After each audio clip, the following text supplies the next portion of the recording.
right, good day everyone, and welcome to this session, which is the Cost Action INTEGRAPE workshop. My name is Antje Zietsman, and I'm happy to introduce you to the moderator for this session, which is Dr. Daniela Holtgräwe. Daniela is from Bielefeld University in Germany. She's from the Faculty of Biology and the Center of Biotechnology. She is the group leader for the chair of genetics and genomics of plants, and her field of research is crop and functional genomics. And she works on the genera Beta, Brassica, and Vitis. She's also one of two managing committee members for the Cost Action INTEGRAPE in Germany. Daniela, over to you. Thank you very much for this nice introduction. Good afternoon to all the participants and a warm welcome from Germany. So during the next 2 hours, roughly, we will present our aims, results, activities, and so far from our current Cost Action INTEGRAPE. What's a Cost Action? COST is the European Cooperation in Science and Technology program. And the INTEGRAPE Cost Action is all about data integration to maximize the power of omics in grapevine or for grapevine improvement. We first will start with a small introduction from our leader, Mario Pezzotti, and he is in charge in presenting the whole frame of this cost action and give a kind introduction. Mario, I think you can start if I start the presentation. Thank you very much, Daniela. So you ask? Yeah. Okay. Thank you very much, Daniela, and hi everyone from all over the world. And thank you very much to organizer to give us this opportunity for presenting the last update of our cost action. As Daniela said, cost action is a European initiative for supporting cooperation in science and technology. This cost action started on September 10, 2018, and is going to end in 2020. And maybe we could have another continuation in 1 other year if we could get, we will be able to have a cost innovative grant that will allow to us to keep us together for more time. What to say is presenting this cost action. The cost action is all about networking. In this case, the networking was based on several points that we defined that were very challenging. The challenge was that the grapevine, the base of the starting point was that the grapevine research focused on interaction between genotype, phenotype, and environment, and information must be integrated from a heterogeneous data set, including ampelography, environmental biology, genetics, genomics, epigenomics, transcriptomics, proteomics, and metabolomics. The data at the moment are currently dispersed and difficult to assess during a meta-analysis, which means the reuse of grapevine data beyond the original experiment. And no institution working in the field of grapevine research has yet taken the mission to improve data integration and interoperability at the global level. Although the grapevine research community is continuously producing large data sets. Establishing the challenge of this cost action is establishing an open, international, and representative network that integrates data from existing resources in a cost-effective manner, as well as making interoperable grapevine dataset and tools available in a secure and standardized format. You see in this first slide, you will see all the names that are involved in this presentation. I will not go through because Daniela will present each of us, but I would like to mention the vice chair of the cost action, who is Anne-Françoise Adam-Blondon, who had an important role in pushing the community in submitting this proposal to the EC already five years ago, and having contributed to the results of the success, hopefully the success of the cost action. You will see, you will be told about all these round circumferences here, and we will see, you will be updated on what we have done in these 4 years and what would be the future of this construction. Oh, no. Okay, so as I said, the community needs standardization, needs metadata. There is at the moment also the absence of consensus rules that for phenotyping. We need to have the resources for omics integration, which are not available yet. And we have lots of bottleneck on the lack of repositories and characterizing genes and community tools. What we have done or what we are doing, well, I think it's better to say what we are doing because the activity is on progress, that we're doing omics cookbooks for data generation, analysis, and submission at the level of genomics, transcriptomics, metabolomics, I would say also at the level of regulations and phenotypic guidelines, developing the FAIR principles. The FAIR principles have been cited all over this morning by I would like to repeat, the findable, the accessible, the interoperable, and the reusable data. So this is the most very important part of the phenotypic guidelines as well for all the other activities. And so the gene reference catalog, the hub of repository and tools for Grapevine. And what would come the fourth assembly of the first plants that was sequenced in the Grapevine, that is the PR40024, and then would be assembled and annotated. And this was integrated at a role of facilitating of collaboration between all over the Europe and all over the world in this milestone. So and then we will have the new omics guideline in new emerging omics activities like DAP-seq, proteomics, and omics integration. Who we are? We are, of course, European countries. European countries are, you can see in this slide, what are the European countries involved in the cost. But together with us, there are also 5 near neighboring countries. So the Morocco, the Tunisia, the Georgia, the Azerbaijan, and the last one is, I would not like, the Armenian, sorry, the Armenian, I was missing Armenian. This is very important, especially for the biodiversity of grape. We are also divided in, as I said, there is Anne-Françoise as a vice chair, which is cooperating with me and many others involved. You would see that in working group, and the working group are 4 working group. And here you would see the name of the Rainer Toffer, Paul Kersey, Johan Trygg, and Dragan Nikolic, who are the responsible of this activity, which are the data interoperability and definition of minimal contextual data standards. Paul Kersey is responsible of the group of the interoperability and infrastructure and website. And Johan Trygg is involved in data analysis and best practice, and I would say in integration of the data. And Dragan Nikolic is in dissemination and user community assessment and guidelines and recommendation.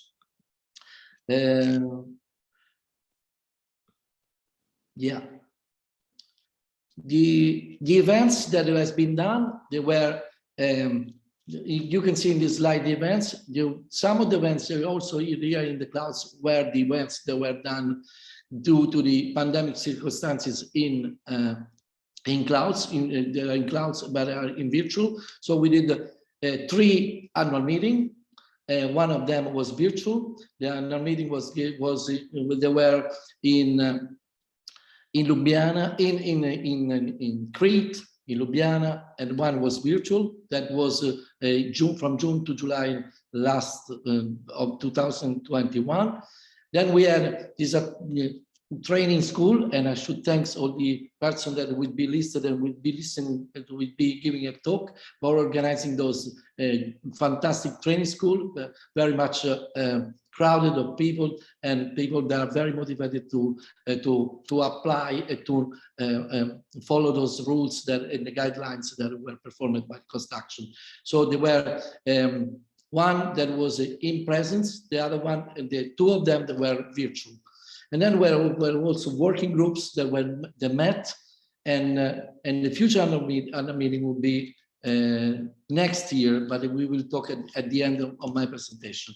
Another important activity of the in the INTEGRAPE, the cost action, as I said, is networking, and networking is related also of the exchanging student and exchanging a person from lab to lab. As you can see in this geographical map, where there are arrows, and the arrows are divided in four colors. The three colors, the light blue, the green, and the red are referred to the different grant period. I would like to notice to you that that grant period, just under the pandemic circumstances, they have the most errors there. So there was a lot of activity of exchanging students in the place where it was possible to accept this student to the scientists around, to network, to speed up all the achievement and the milestone that the cost was going to reach. And this was very important because we heard about the many other cost actions were blocked by the pandemic circumstances. And this is, I really thank all the people involved in the cost action for the extremely enthusiasm that, and also the safety that they put on exchanging experience, exchanging people, and this was an achievement that the cost action is very proud. From now, I think I will leave the stage to Daniela. And I will switch.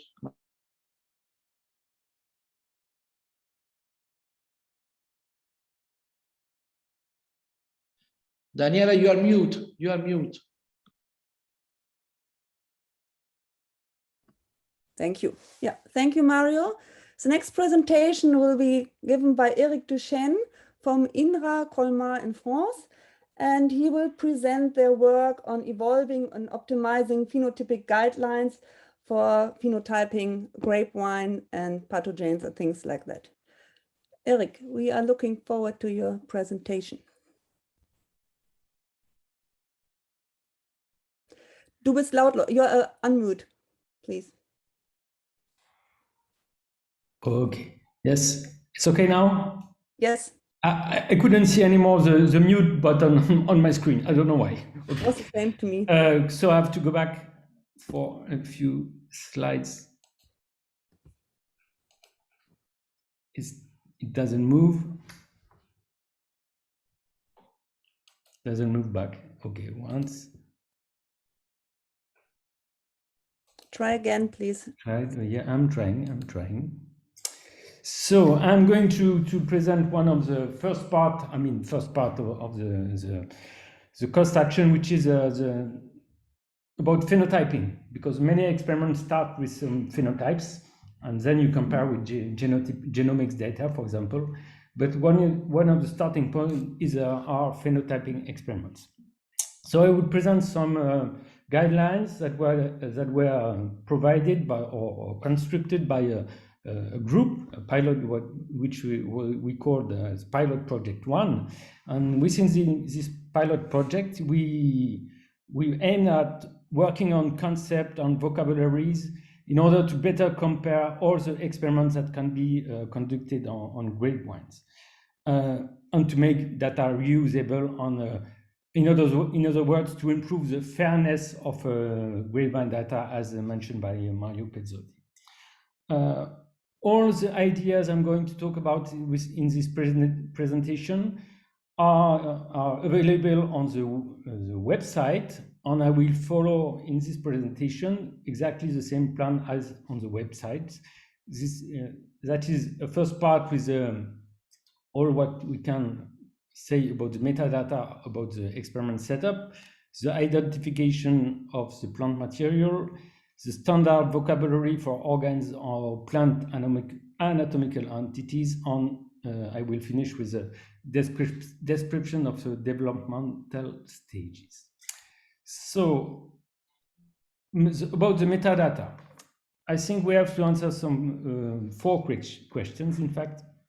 Who was in charge of the experiment? Next, slow. What were the objectives of the experiment? What were the objects to compare? What kind of treatments were applied? On what was the experimental statistical design? Okay. And for this, there is already a frame available, which is the, I'm clicking, but it's quite slow, the MyAPI format. Okay, so the MyAPI stands for Minimum Information About Plant Phenotyping Experiment. It's a result of working groups in Europe, in fact, that provide some guidelines to how to provide structured information on experiment phenotyping experiment.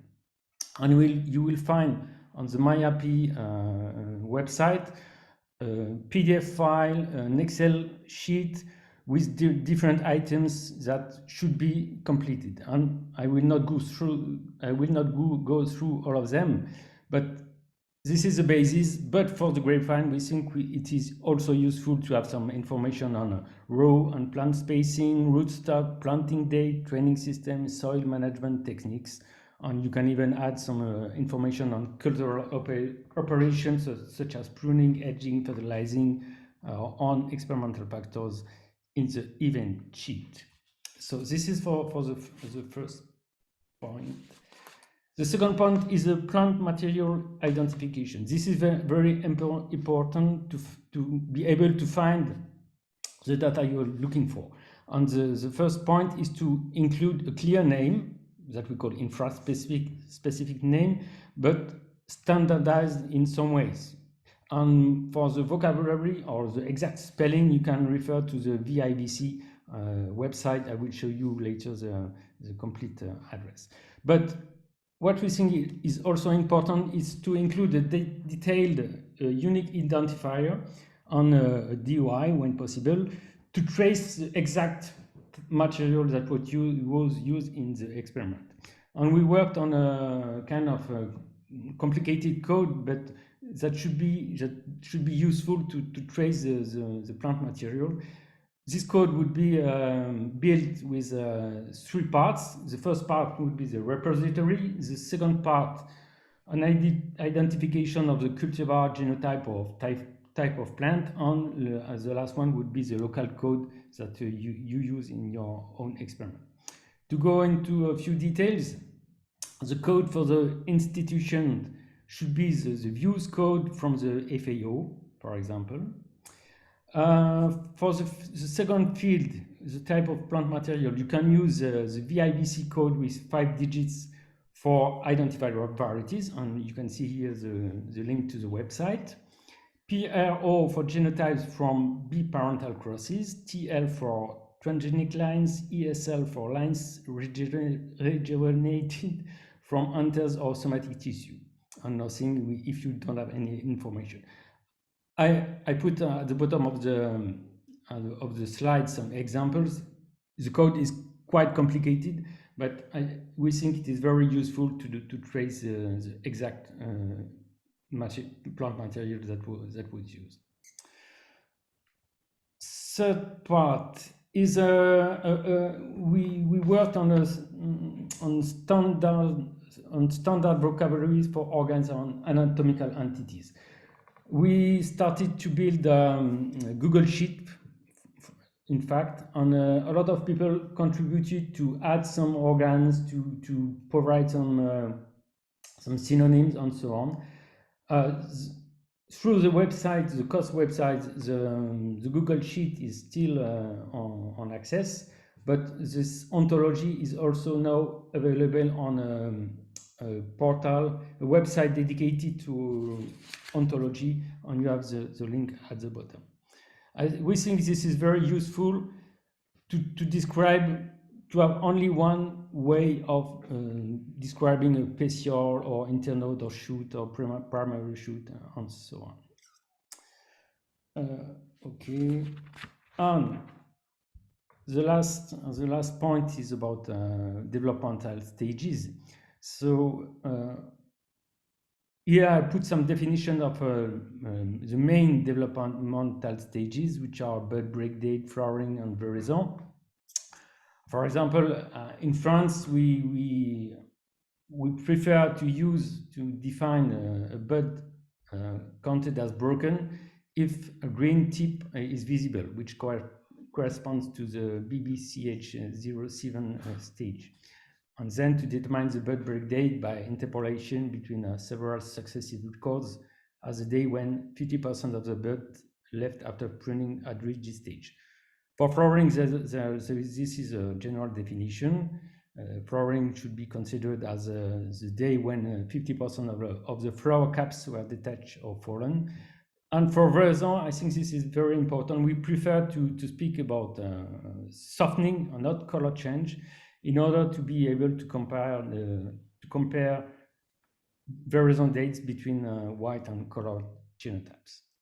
But more importantly is to describe what is the type of berry which is sampled.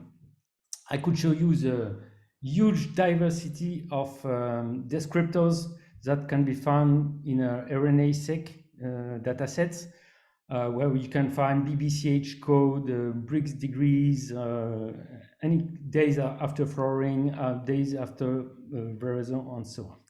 So going through all the RNA-seq datasets, we think it's very important to clearly specify the type of berries you are working with: green berries, ripening berries, or post-harvest berries.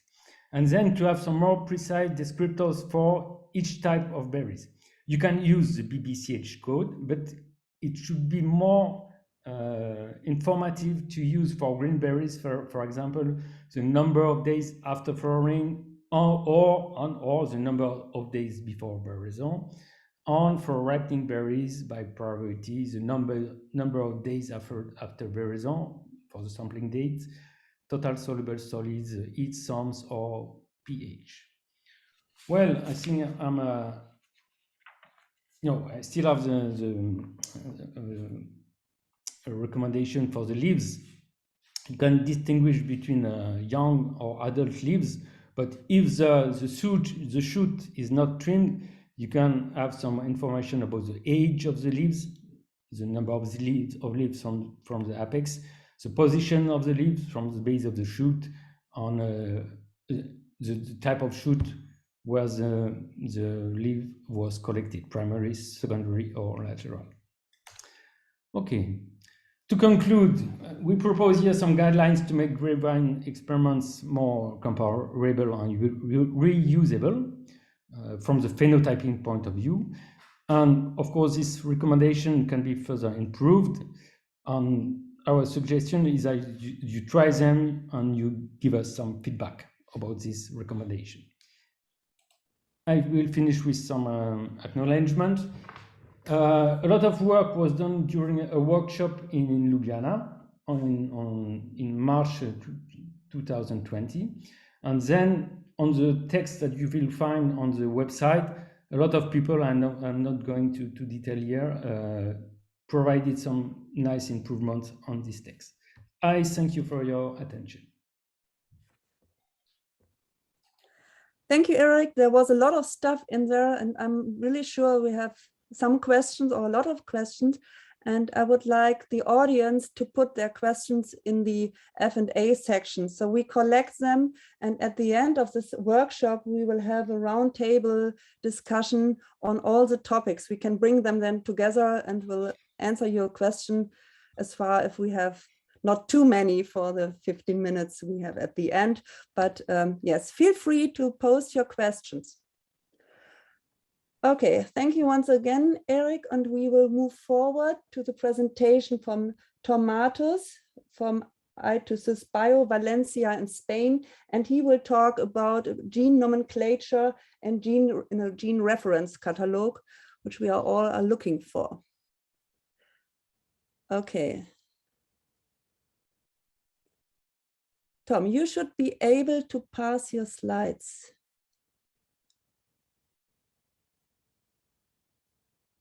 You we can't hear you. Do you hear me now? Yes. Perfect. Nice and clear. Thanks, Daniela. Good afternoon, everyone. We are moving now from phenotypes to single genes before moving to omics. So in the case of single genes, let's imagine that during the first genome releases of the assemblies and the subsequent annotations from the first one to the third one from in which the cost was also involved, all of these represent hallmarks. So these hallmarks have somehow helped paving the way for functional characterization of genes. And you can see here in this plot that since the first release of the genome, there has been a speed up race for characterizing genes in Grapevine. This has led that in the last, let's say, 10 years, the amount of information and knowledge that we have gained, it's enormous, but there is no single repository for all of this information, unfortunately. This is quite important for effective crop improvement, because for selective breeding or biotech strategies, we need to know what the gene's functions are, and also the gene naming system, especially for transcriptomic analysis. So we have, within the INTEGRAPE cost action, thought on a first step of a repository for gene functional data. As you can see here, these are some of the most well-established, let's say, platforms built from research communities that have created and maintained through public and private funds as well, online tools or databases in which you can explore gene functional data. In the case of Arabidopsis, I would say that TER, the Arabidopsis information resource, is one of the most successful examples. And here you can not only access genomic and gene functional data, but you can also find biological information related to, for instance, single gene mutant collections. And you can explore and extract genome sequences or gene sequences from non-coding and coding regions. So it's one of the most successful examples that we could look at for as a community. Other platforms as well that are quite well established is the genomics network platform, in which you can find gene level and genomic level data for solanaceae such as tomato, potato, or tobacco. So having this in mind, we have thought that it would have been very nice to build some kind of infrastructure for holding gene functional data in Grapevine. So we came up with this gene reference catalog that you can see here, more or less how it's built. It has basically two interfaces. So one, which is developed, maintained, and constantly updated by curators that are belonging to the catalog.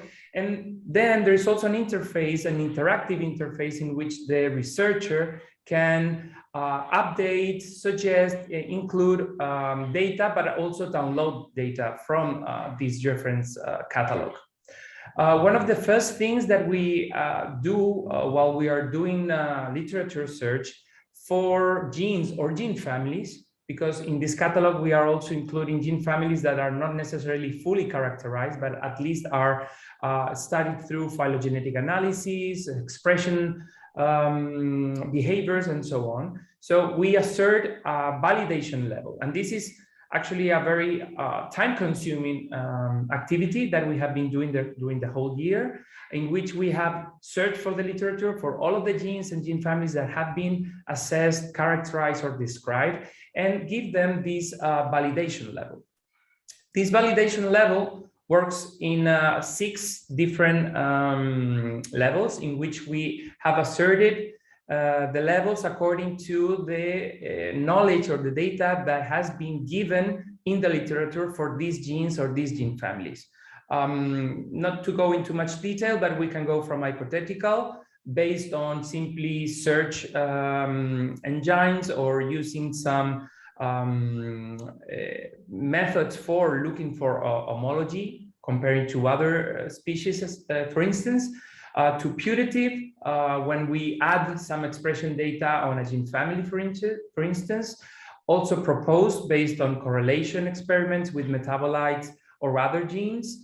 Candidate if we have identified a gene or a series of genes through QTL mapping, and then validated in two levels, validated in other species or validated in the same species, depending on the type of molecule, whether it's, for instance, an enzyme or a transcription factor, and whether it has been done a complementation or an overexpression in a heterologous species, or it's an edited gene, for instance, in the same species. So we have developed these 6 levels of validation when we were manually creating the catalog. I told you that one of the interactive aspects of the catalog is that the researchers can contribute to the catalog, not only to add new genes, but also to re-annotate or correct errors that we have been given at the first establishment of the catalog. So we have online submission forms that are available in the INTEGRAPE Cost Action website, and you can basically help us in improving the catalog. Now, this catalog has a lot of importance, not only as a central base of functional data, but because you can also export data, and researchers can export, for instance, annotation files, GFF files that they can use for assigning the names or the IDs to the genes when doing transcriptomic analysis. So this is quite important.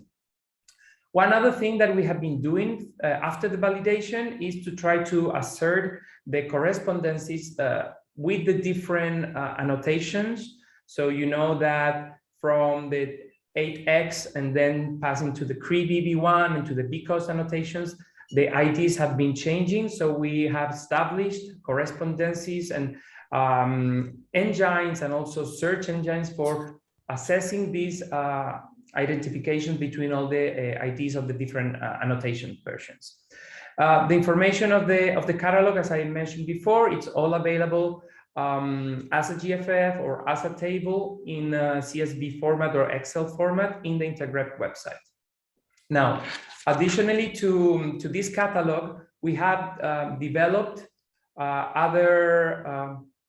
Before going to that, in the website of the INTEGRAPE, as you can see here, in resources, if you go to genes and genomes, you will find at the very end not only the reference gene catalog information, but also the nomenclature, because we do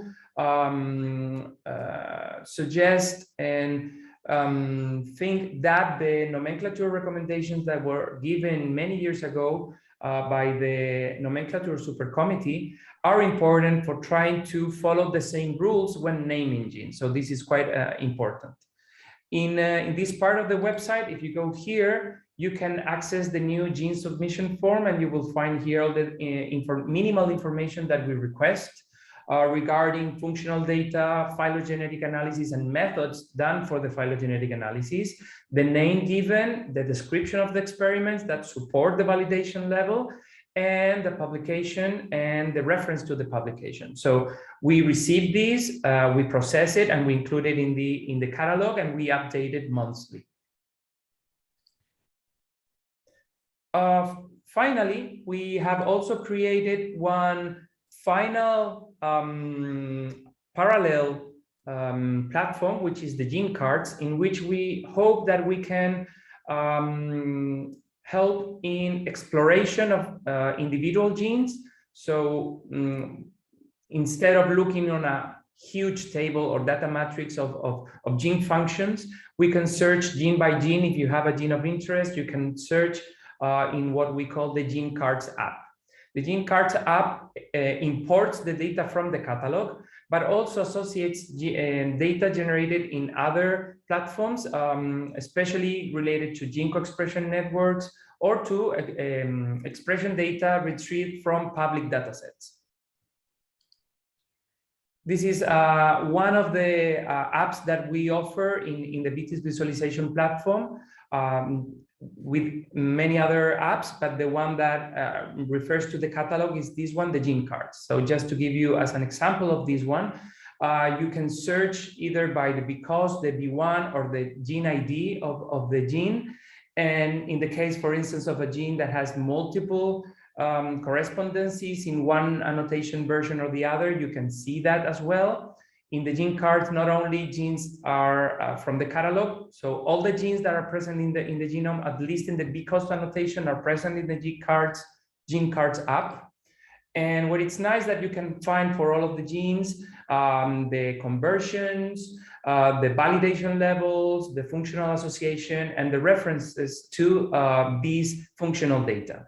And by retrieving the data from SRA, you can also see more or less the expression across all of the data sets in SRA. In this case, for instance, AGL1, that was a gene that was mentioned past days related to seed development, is actually a gene that you can clearly see here that within all the SRA data, it's highly expressed in seeds. And I think that that's everything regarding the catalog. I give the turn to Jerome. Yes, thank you, Tom. Yes, you're right. The next one is Jerome Grimplet from CITA Aragon in Spain, and he will talk about the White Cookbook Guidelines for Genomics Transcriptomics Data. Thank you, Daniela. Yes. Yeah. You should be able to pass your... Yeah, but right now I don't want to. Oh, wait, I will just try really quick. Yeah, we are not in a hurry. Wait. No. I can hear something. It tells me a noise, but nothing is moving. I'm not doing anything. So now I see your cursor. Yes. Okay, now it's moving. Yeah, that's a small delay. Okay, I think I should be good. So what we are showing here with a guideline for the genomic and transcriptomic data is some walkthrough. Walkthrough on how to submit your data on INEA, which is the platform for the European equivalent of the NCBI, but like you know, they are both communicating. You submit the data here or in SRA, so they all go to SRA. So the ENA is the European part from the EMBL.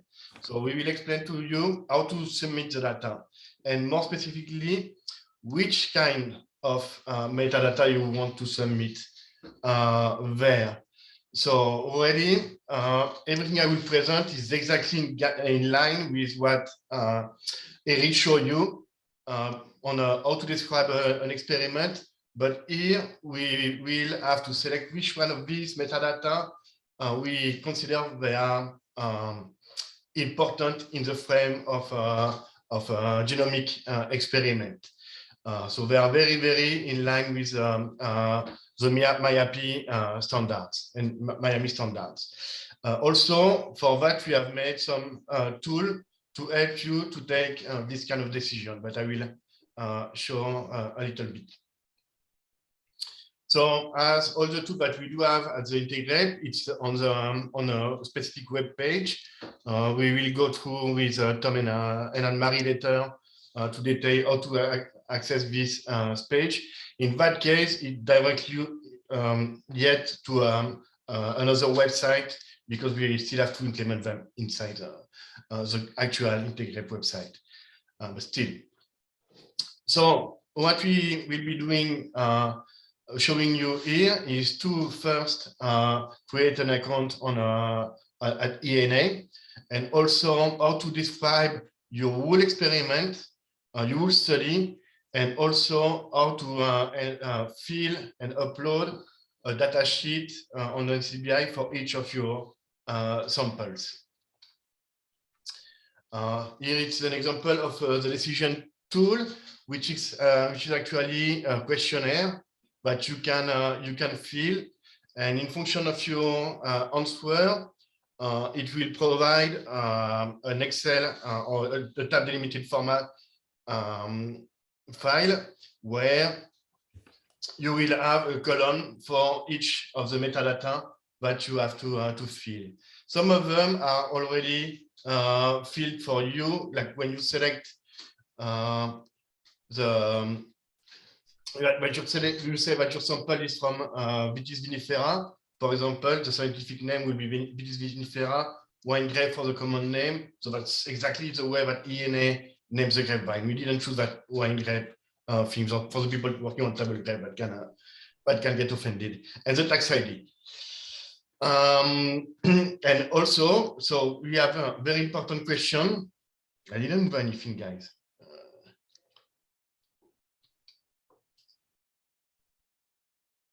Okay. We have some questions. The first one, you must have them, but they are very easy to answer. So, do your data are for genome or transcriptome sequencing? Obviously, from there, you don't have to give the same type of information or where your material was grown. And then there is some other question which will help you to provide more information on your samples. So once you're done with your data sheet, you can upload it on ENA. And here, so we are going back to the normal way that ENA is doing things. So you will have a sample name for a name here for your sample with all, and you can check all the information that you have provided here just by uploading the CSV file. So on how to choose which kind of metadata you must fill, and the one that you have to that you are considering mandatory. I'm sorry about the noise. Somebody try to. The one that you are considering that you have to fill, and also the blue ones that are stuff that you want to do if you want to add an extra layer of details to your experiment. Here we do have also in the guidelines some tables that are a little bit complicated, but they are explaining in much detail. So in similar way that I'll show you in a lot of details what exactly are each of the fields. Here you have an example for all the three colors with the one in green. So these ones are the ones that are mandatory by ENA. You have to fill them because you will not be able to process any further your samples. Like this in that case, so you have to set a date when you want your experiment to be accessible to the public. The one in yellow, Eric went through already, but like you see, we really recommend you that you indicate what is your material. It's coming from live in the case of example.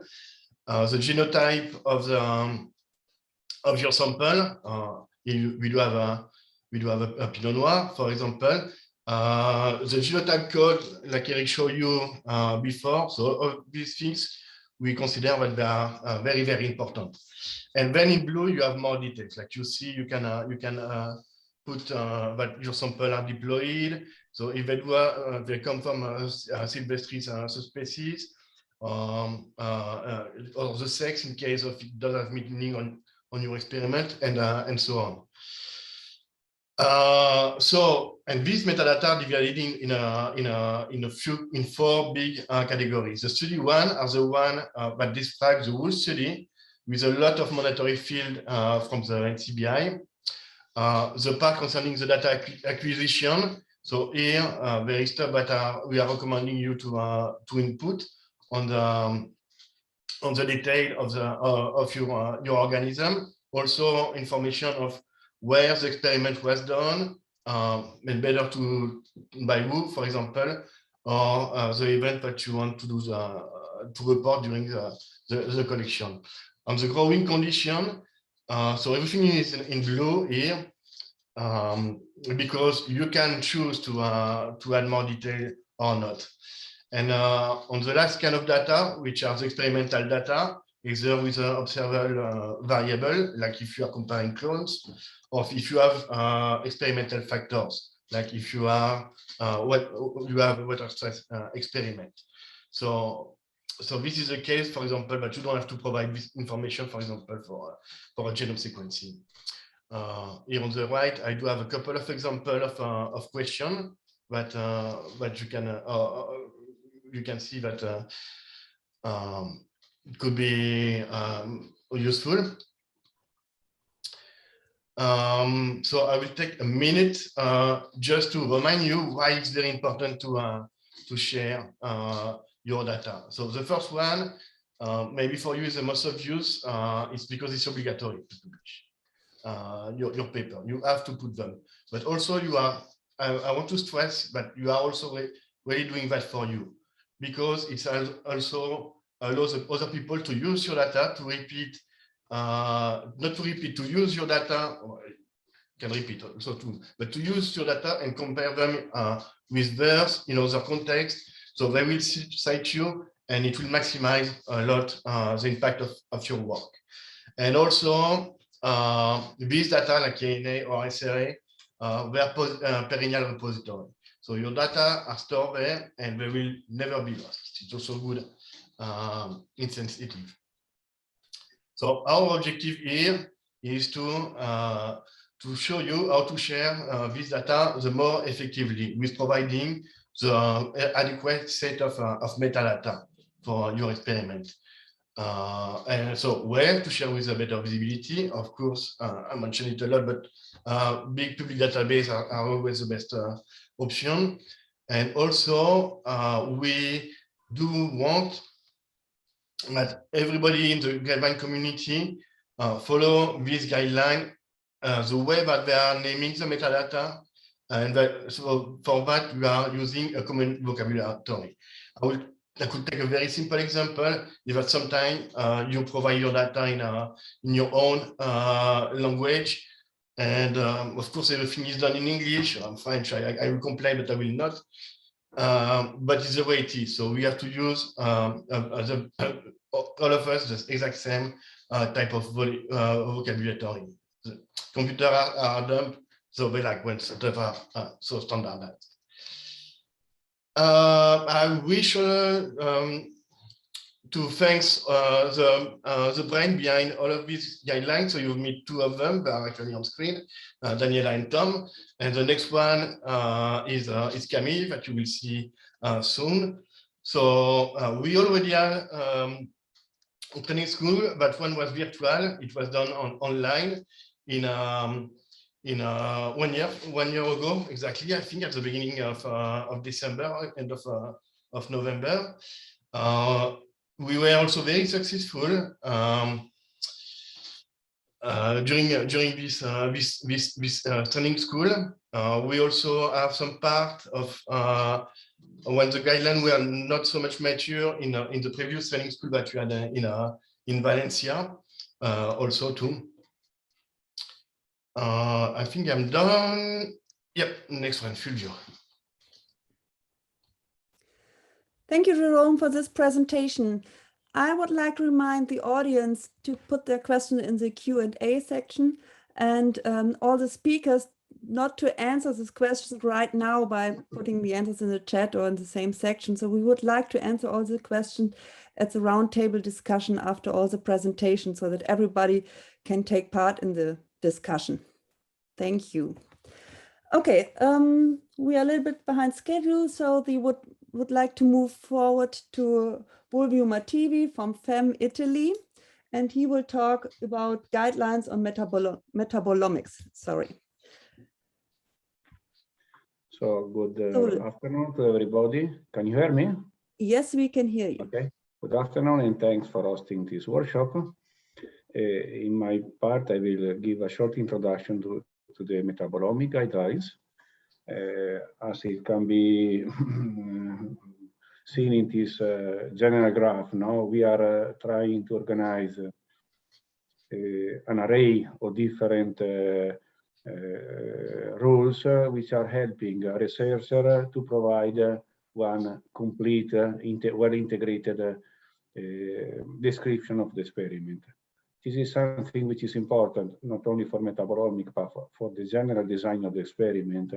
And it's very important that researchers, especially young researchers, those which are spending their time in the laboratory, in the field, to be able to learn this as soon as possible, because in particular, for example, the production of fair data now is becoming mandatory. So I think when recruiting, for example, a researcher, I think that one postdoc, for example, should be able to do a fair data set. Otherwise, it is really starting with one handicap. And the aim of this course was exactly to address and to provide guidance, but not theoretical guidance, not a general fantastic paper explaining one word which will be perfect, but is a bit far from us.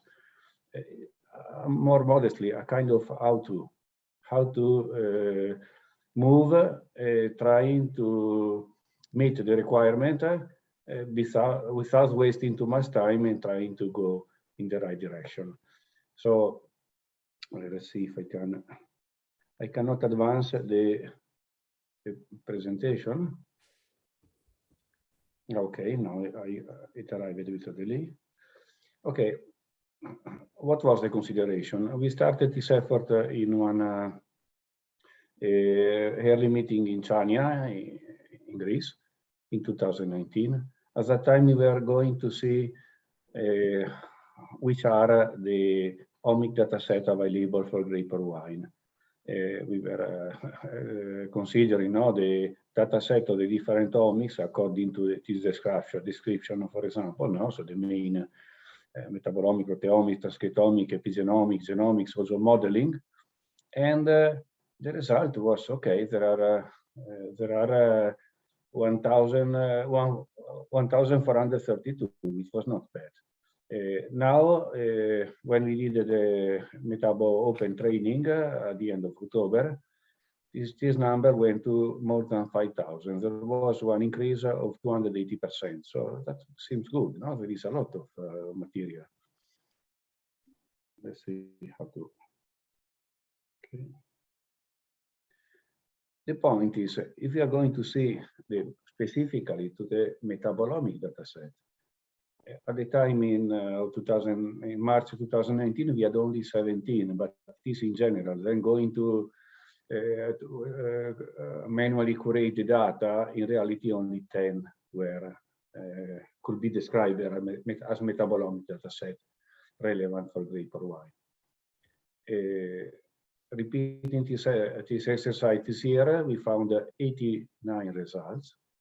And after curation of that, which was obviously not part of the real metabolomic, were 67. But be aware that of these 67, 32 were within biostudies, which is a kind of generalist repository where there are, it is providing a unique place where to put all the supplementary data. No, it's not actually a real repository specific for metabolomics. And indeed, it is hosted by MBL ABI, which consider metabolites as the reference repository. Just to give a number, the number of articles published in Web of Science dealing with metabolomics of grape and wine at that date was 780. So it means roughly about 5% of the study can be traced in this database. So the conclusion can be visualized in this way, that we have a mountain of non-fair data which are gone, so we are not able to recover, we cannot access them. And even the researcher, if you are a young researcher, for example, ask yourself if you will be able to access your data in 5 years, when you will be, maybe move to another institution or simply the server will be changed. And the possibly failed data are really a minority. By the way, I'm not saying that the 30, 35 study listed are fair. That is everything what we found. Okay.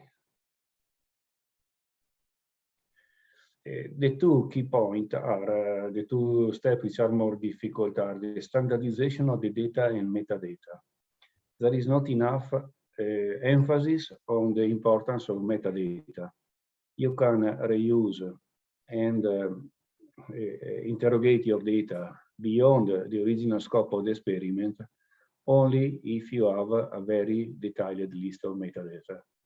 If you are skipping now one accurate annotation of all the several features which are necessary to classify your data, you can also produce a data set, but it is useless. And the second point is the submission to public repository. Here there is a lot of debate. Now in the last years, every journal is trying to encourage you to submit also a data set. You can publish in Figshare and so on. That is not a repository. And our choice went to Metabolize, which is the only one which is a curated data set. What means that when you're inserting your data, you need to interact for a few weeks. Typically, it takes 1 month with the officer at the ABI, which are checking step by step that all the data and metadata you are uploading are coherent and complete and satisfactory for the quality of the data set. Until you are not reaching the level of accuracy requested, your data will not be made available. This means that you need to do this well in advance, let's say at least 4 weeks before the publication of the paper. But when you are at the end, you have something which is a very robust way. This is very much described in several articles. These are the main, explaining in a very convincing manner what is the status. But what is missing is that we don't need to go to compare now what are the plus and the difference with all the existing system. We need to know how to do this in practice. And we just released it.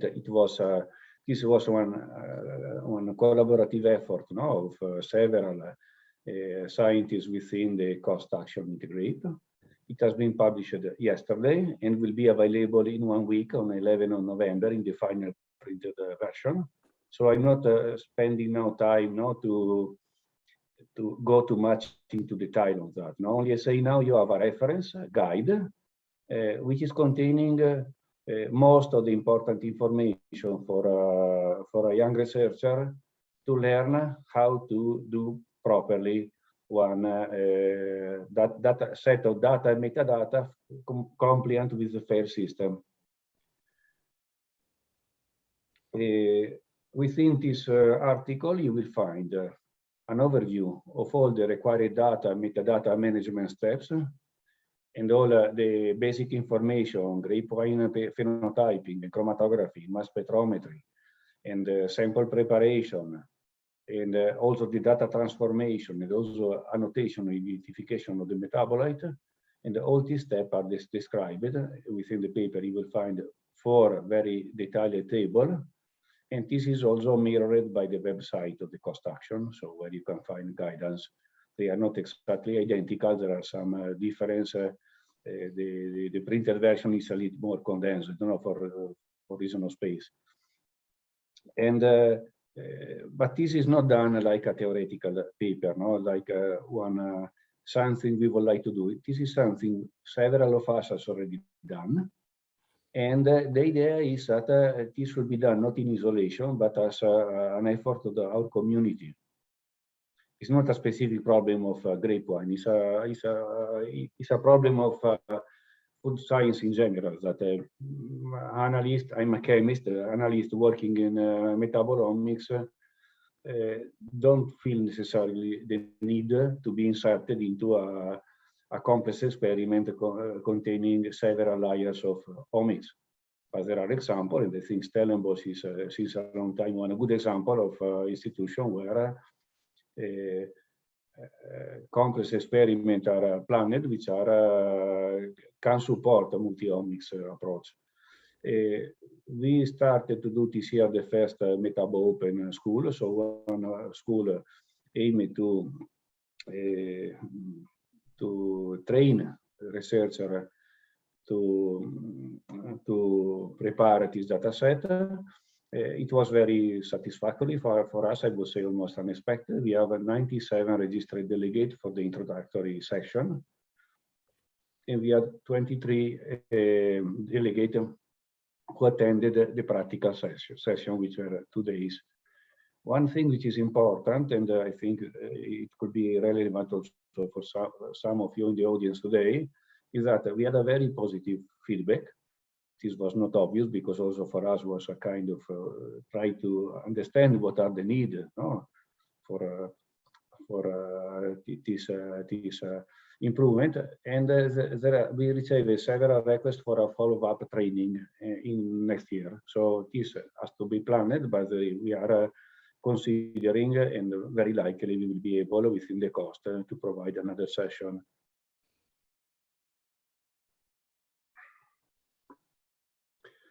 In our case, the main session of the practical course were on the bioinformatics, and this was shared by Pietro Franceschi, which is a biostatistician, which was covering an overview of the software solution for the processing of untargeted mass spectrometry, and also trying to introduce the user to the ISGBP, which is one of the leading platforms. There was another very successful session chaired by Marin Kolodzeska, which was covering the data processing and annotation with MS Dial. The MS Dial software is a very powerful software, also very recent, which has been improved a lot. And is really the ideal frame at the moment for the annotation of the compound. So it has a superior capacity to move from the feature to assigning a chemical structure to the putative markers. A third session was coordinated by Panagiotis Arapitsas and was trying to learn how to search for the public data set for similar studies which are similar to yours and check if the results are similar. This is maybe one of the most important parts, because one of the reasons for having this data available is exactly this one. I'm finding, for example, a novel reaction, a novel compound. I don't know whether it is an artifact, something unique to my variety or to my environment, or it is one semi-ubiquitary compound which has never been discovered. If I can access some data set where I can find hundreds of samples, several other varieties, and I can find the feature of the compound, I'm immediately understanding that I'm dealing with something which is important, which is really ubiquitary and not a curiosity. And in general, in this data set, Panagiotis and colleagues were using the one public data set also to do some practical experiment. So the people participating in the training had to upload publicly available software on their computer and to perform these things. So, and another important example was to use the software free, like HTMS Online, or a proprietary software, which is Progenesis QE. And finally, but was also the most important part of the training, Stefania Savoi was doing a practical training with the visualization of how it is working the Metabolize website, how to navigate, how to complete and use the main windows, and also doing physically the upload of a dataset in Metabolize. For the training, Stefania was uploading several datasets of her experiment containing both metabolomic, transcriptomic, and grape physiology experiment data, sorry, and this data set has been made public and contain, I would say, most of the information you need to use, for example, for using this different instrument, and for experiment on grape, I think you can find a very good example. We are planning to still enrich the ontology and the example for the experiment dealing with wine.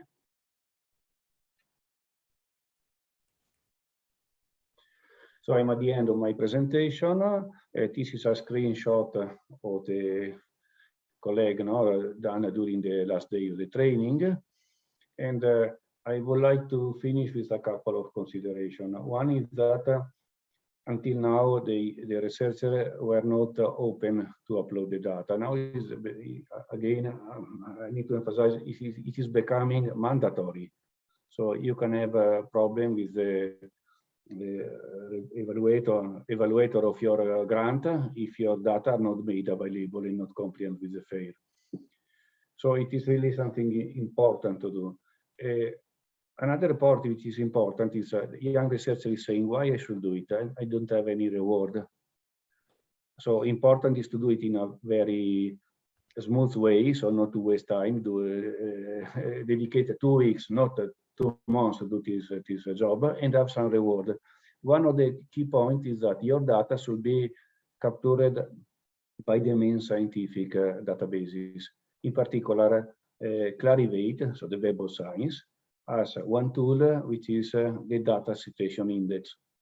If you are following by the book the guidelines, and also if you're looking, for example, how it has been done in the guidelines not published in Metabolize, your data will be captured by the data citation index and can be cited. So in this way, you can start also to have some, at least, small reward of doing it. And one important thing, and that is my final consideration, is not my actually, is from Stephen Ravage and Jana Zlotin, is that people are engaged at every step in the data value chain, in collecting, analyzing, interpreting, and using the data. In many cases, people themselves are data point. If we want data to work together, we need people to work together. We need human interoperability.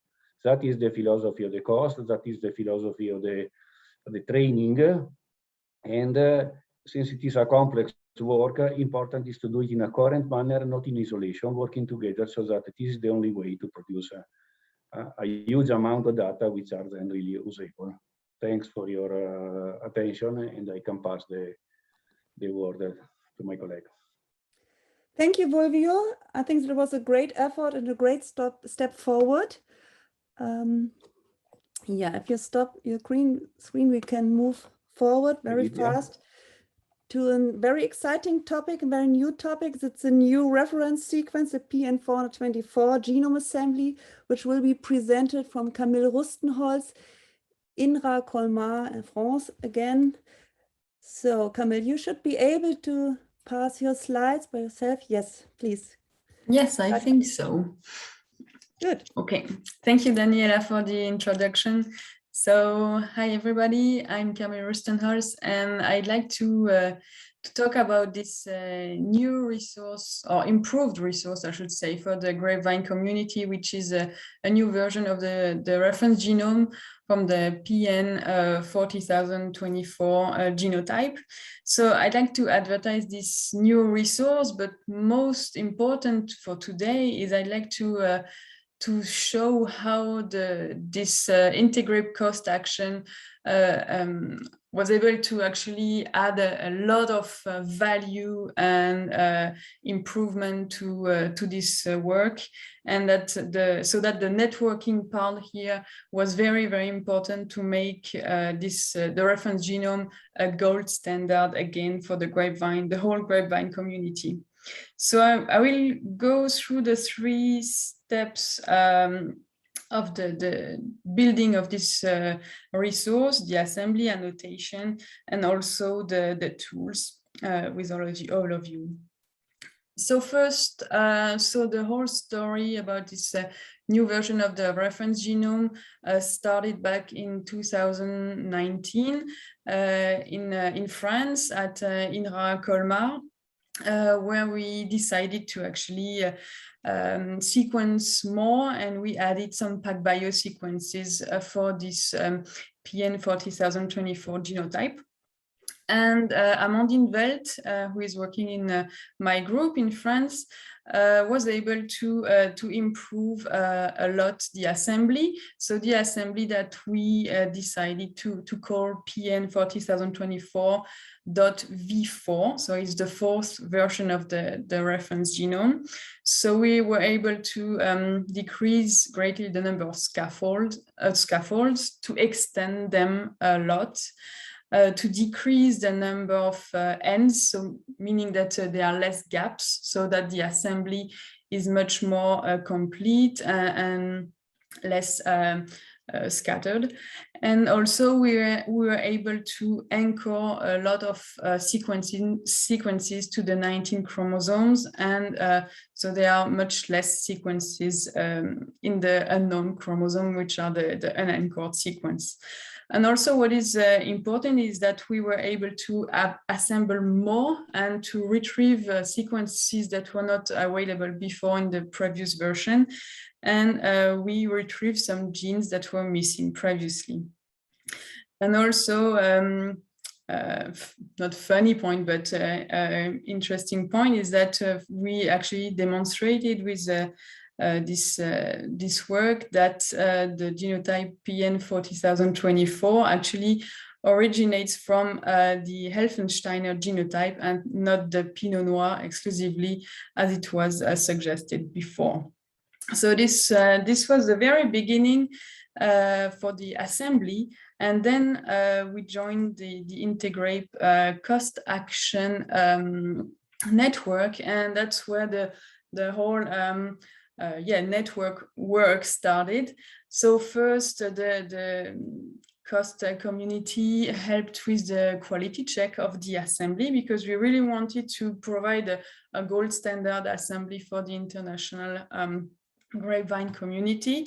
So here, Gabriele Di Gaspero in Italy and Bianca Frommer from Germany, they helped to identify precisely the heterozygous regions in the genome. So there are about 5% of the whole genome that are heterozygous. Now they are precisely identified and much precisely assembled.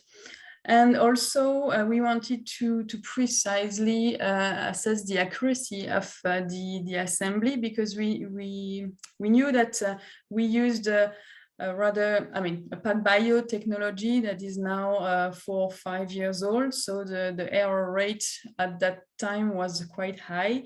And we wanted to be really honest with the whole community and assess the accuracy. And we noticed that in the regions that were only assembled with PacBio regions, the error rate was a bit higher. So, and these are enriched in the heterozygous regions of the genome.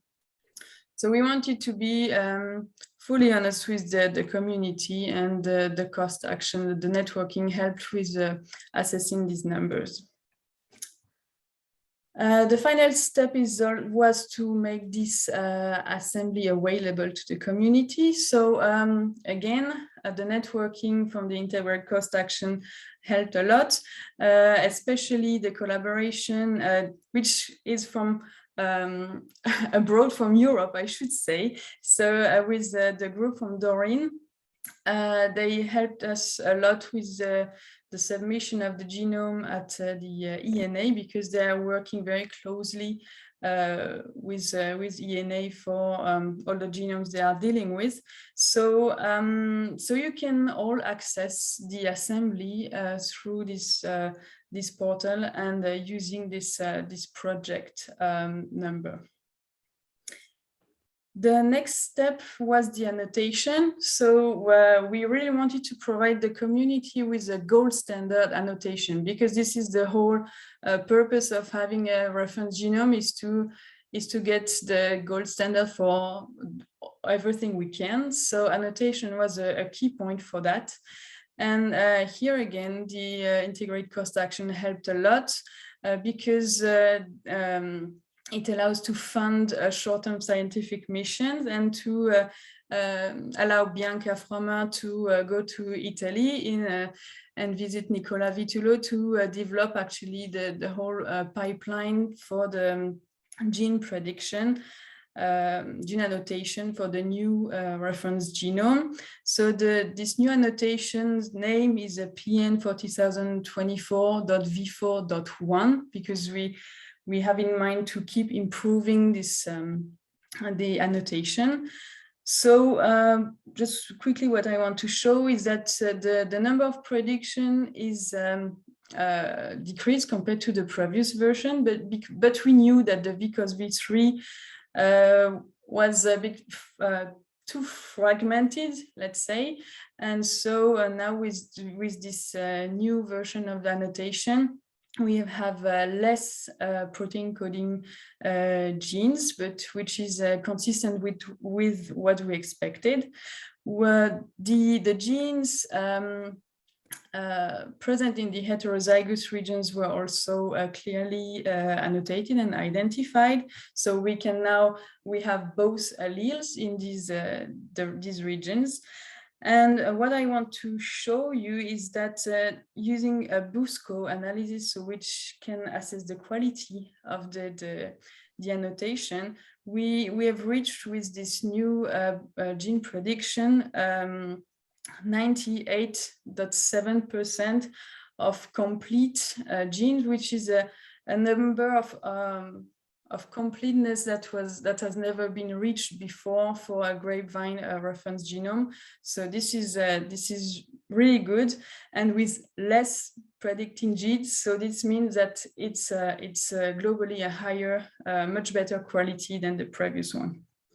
So this is this was very good.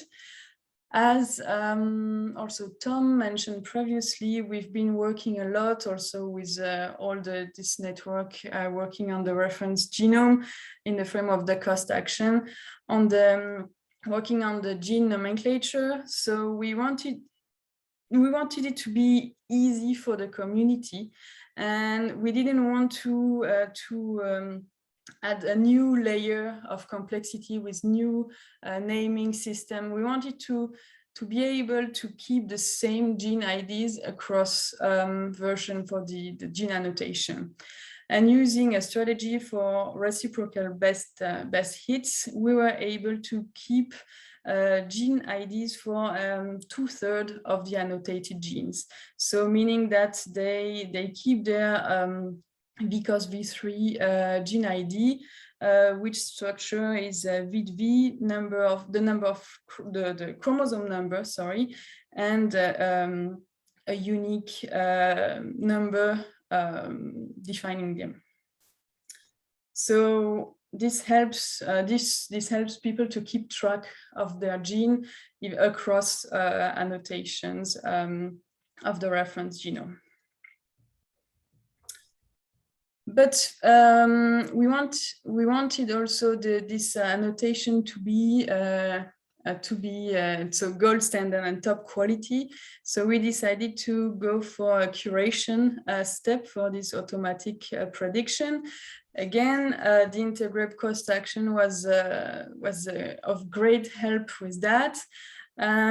We organized a workshop during this summer in Colmar. So here you can see the dream team of manual curation for the Grapevine reference genome. And really this curation effort is kind of a summary of a lot of what happened in the cost action. We used the Grape gene reference catalog that Tom presented you as a focus to actually perform this curation. So right now, we were able to curate 1,322 genes mostly from this gene catalog. We worked a lot to define, to write a guideline on how to perform manual curation so that the whole international grapevine community could help with this huge effort of manual curation. And this was also made possible through a short-term scientific mission, and we welcome David here in Colmar to help us. And I should say that this curation effort was also part of another workshop that happened in summer in Valencia. Right now we are 33 curators, and you are all very welcome to join the effort.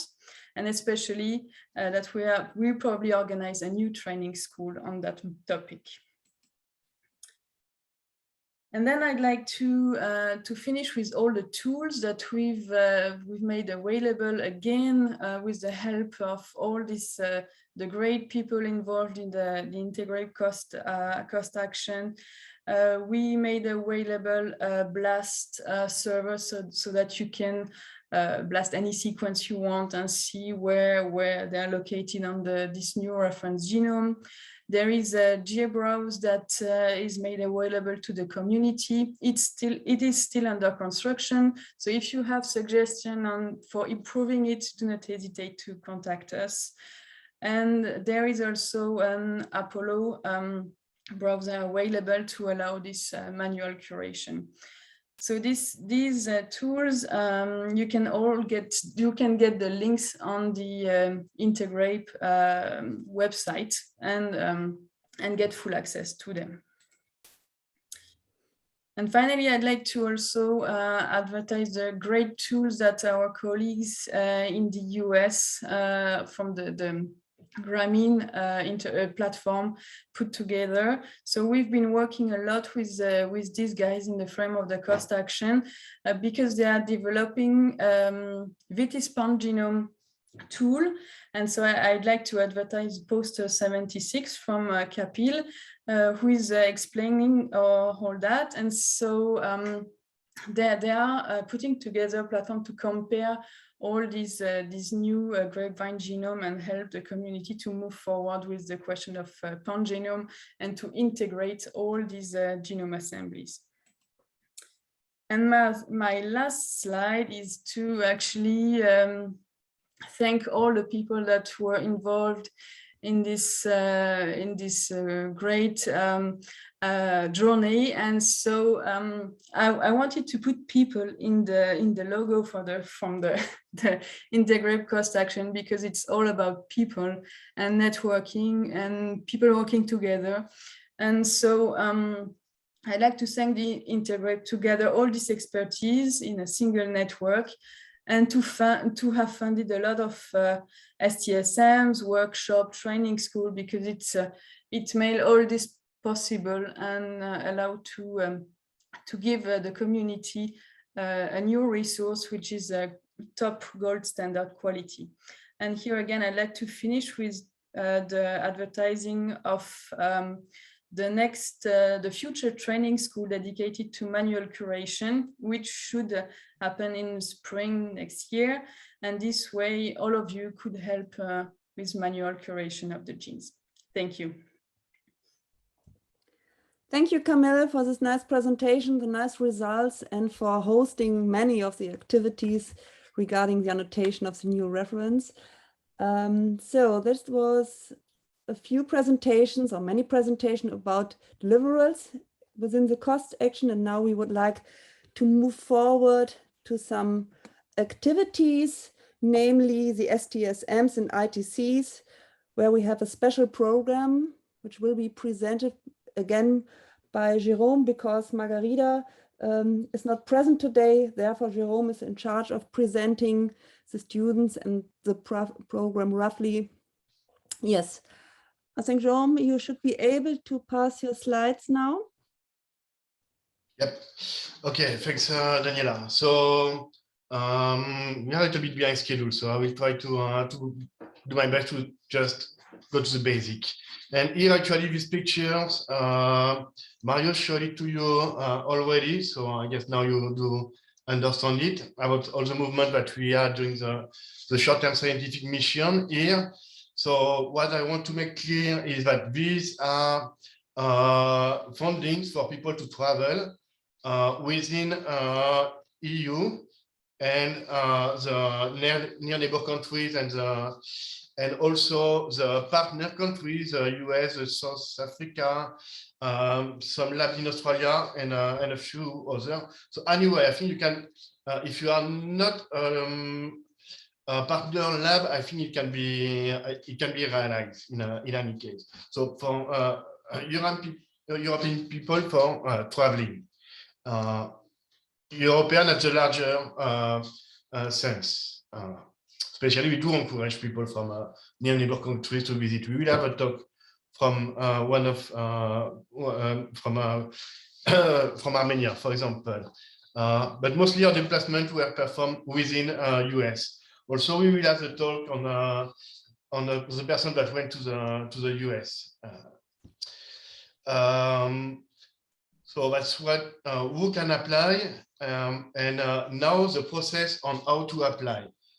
So we do that in two phases. So first, if you do have any question, ask me or the coordinator, Margarida. Here you can find our email and also on the website, on the dedicated area. The important thing here that we will ask you to give us, to upload your CV, a short proposal of what you will be doing. It's very important that it stay in line with the cost action. So about sharing data and data integration. So that's a very important way for us to select who can go and no. Obviously, yes, last year was a little bit special because it was our main source of networking. The STSM, it was easier to move one person than 100. So we send a lot of people. This year, we will also send people. But what we will be doing is to ask you to go on the website and give us this document. From there, we made a selection. If you consider that your project is of high priority, we will give you the green light to actually submit your proposal on the cost website. If we consider that your proposal is okay, but we want to see within the year, so if some more priority can be done, we will put it on hold, and if we can, we will allow you to move, but that will be around the end of August. Obviously, the document is 2001, so we are talking about. We will encourage the deadline for the fourth grant period. Another action very similar to the short-term scientific mission, but we might probably have this year, and we had 3 of these in 2021, was the virtual mobility grants, which allow some funding for networking online. We had 3 of these this year, and we hope we will also have the opportunity to help people to do some online networking and get together with labs, for example. The second action that we do have now, well, in that case, that's the third with the virtual thing, was the ITC grants, inclusive target country grants. So the objective of this grant is to allow people from ITC countries, the one that are on green on the map here, mostly Eastern Europe and near neighbor country and Portugal, to travel to event like conferences or seminaries, and funding them for this kind of event.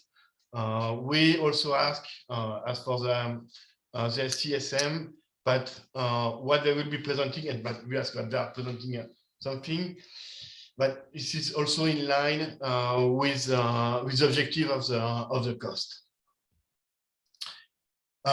Any question here? So the one coordinating this part is Astrid Forneck. She's around, I guess, I saw her earlier. But you've got her email. If you do have questions, ask Astrid for more details. So we really encourage people from ITC country to participate in this initiative. That's a big help for them to show their work in international symposiums. So for the rest of that part, we will present the work of 5 persons that have been involved in the ESM program. I will let them introducing each other. The first one is Bianca, a former, but some of her work have already been presented. She's a big part of our INTEGRAPE already, with all the work she's done on the reference genome. So Bianca, you ready? Yes. Thank you, Jerome. So as mentioned, my name is Bianca Frommer, and during my STSM, I was a PhD student at the Centrum for Biotechnology at Bielefeld University in Germany. And my STSM was a 4-month stay in Verona, Italy, in the work group of Nicola Vitulu. So my STSM had the title Grapevine Reference Genome Revisited, generating a high-quality haplotype-specific gene annotation. Our aim in the STSM was to compute a high-quality gene annotation for the improved Vitis vinifera reference genome that Camille introduced earlier. And we first selected suitable gene prediction tools. We then set up an annotation pipeline. We tested, curated, and improved the annotation pipeline using the previous Vitis vinifera reference genome assembly. And for the training, we also used the previous VCOST v3 gene annotation because it was for us a gold standard for the testing and curation. The aim was in the end to set up an annotation pipeline that produces similar or even better gene models as in the VCOST v3 gene models. In the end, we applied the pipeline to the improved PN424v4 genome assembly. Next slide, please, Joel. Yes. So this slide shows the annotation pipeline we applied on the improved PNV4 genome assembly. We first collected evidence data as shown in the left. We trained the gene predictors. We performed ab initio gene predictions. We lifted the VCOST3 gene models on the improved PN assembly. And finally, we added the VCOST3 gene models to the predictions and combined everything with evidence modeler. In the end, we post-processed the raw gene models with parser, and we predicted tRNAs and performed a functional annotation analysis. Next slide, please. Using our pipeline, we received a set of around 38,000 genes, of which 37,000 are protein encoding genes and 725 are encoding for tRNAs. As mentioned by Camille, through the refinement of the assembly with PacBio long read sequences, we could introduce around 1,600 novel protein encoding genes in the new PacBio regions. And furthermore, we computed around 1,800 protein encoding genes for the few heterozygous regions of the alternative sequences. And together with the INTEGRAPE team, we manually created and improved a set of gene models using WebApollo, so we can provide a set of gold standard genes. Through the manual curation, we identified around 99.2% of the plant core genes with BUSCO and decreased the fragmented plant core genes from 16 to 11 and the missing core genes from 14 to 7. Currently, we want to work on the publication of the assembly and annotation. And yeah, to summarize it up, for me, the STSM was an amazing experience in a professional and in a personal manner.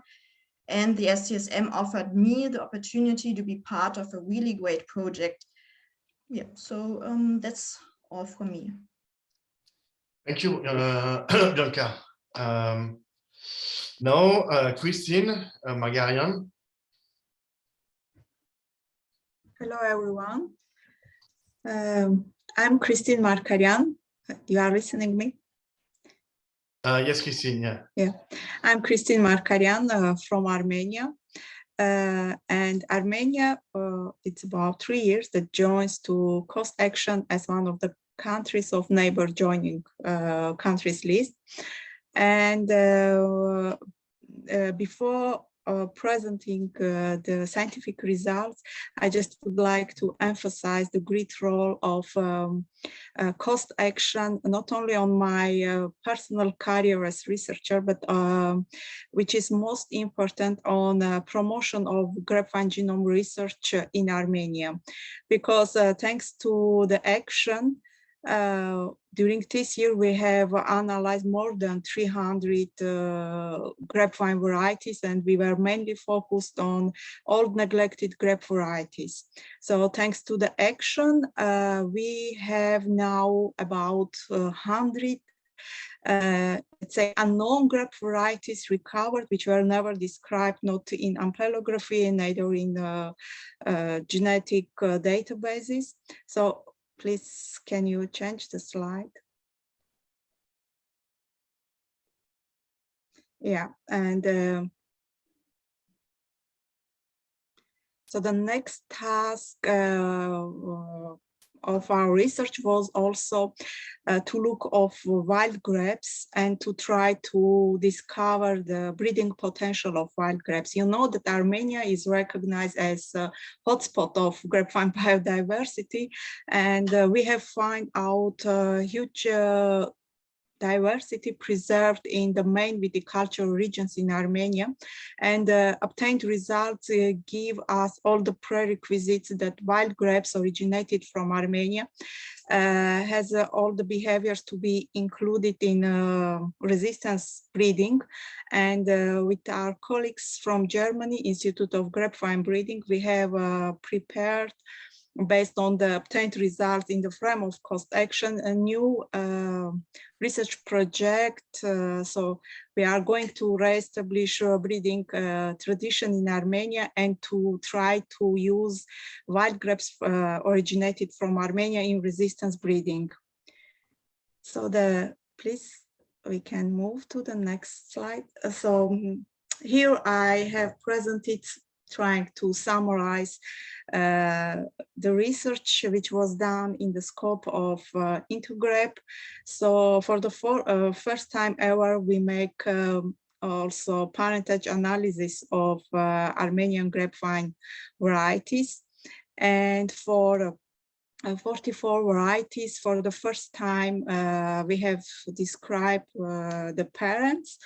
And as I told, we have discovered also about 100, let's say, unknown varieties, and using different softwares and approaches. Now we have a presentation. So which one of them are new cultivars and which one are really oldest one? Because when we went to prospection and during inventarization, we went to the really very old vineyards, which are now out of cultivation, and the grapes from which we make samplings, in general, they were more than 200 years old. So thanks to this action, it was possible to collect and to preserve really diversity of neglected varieties.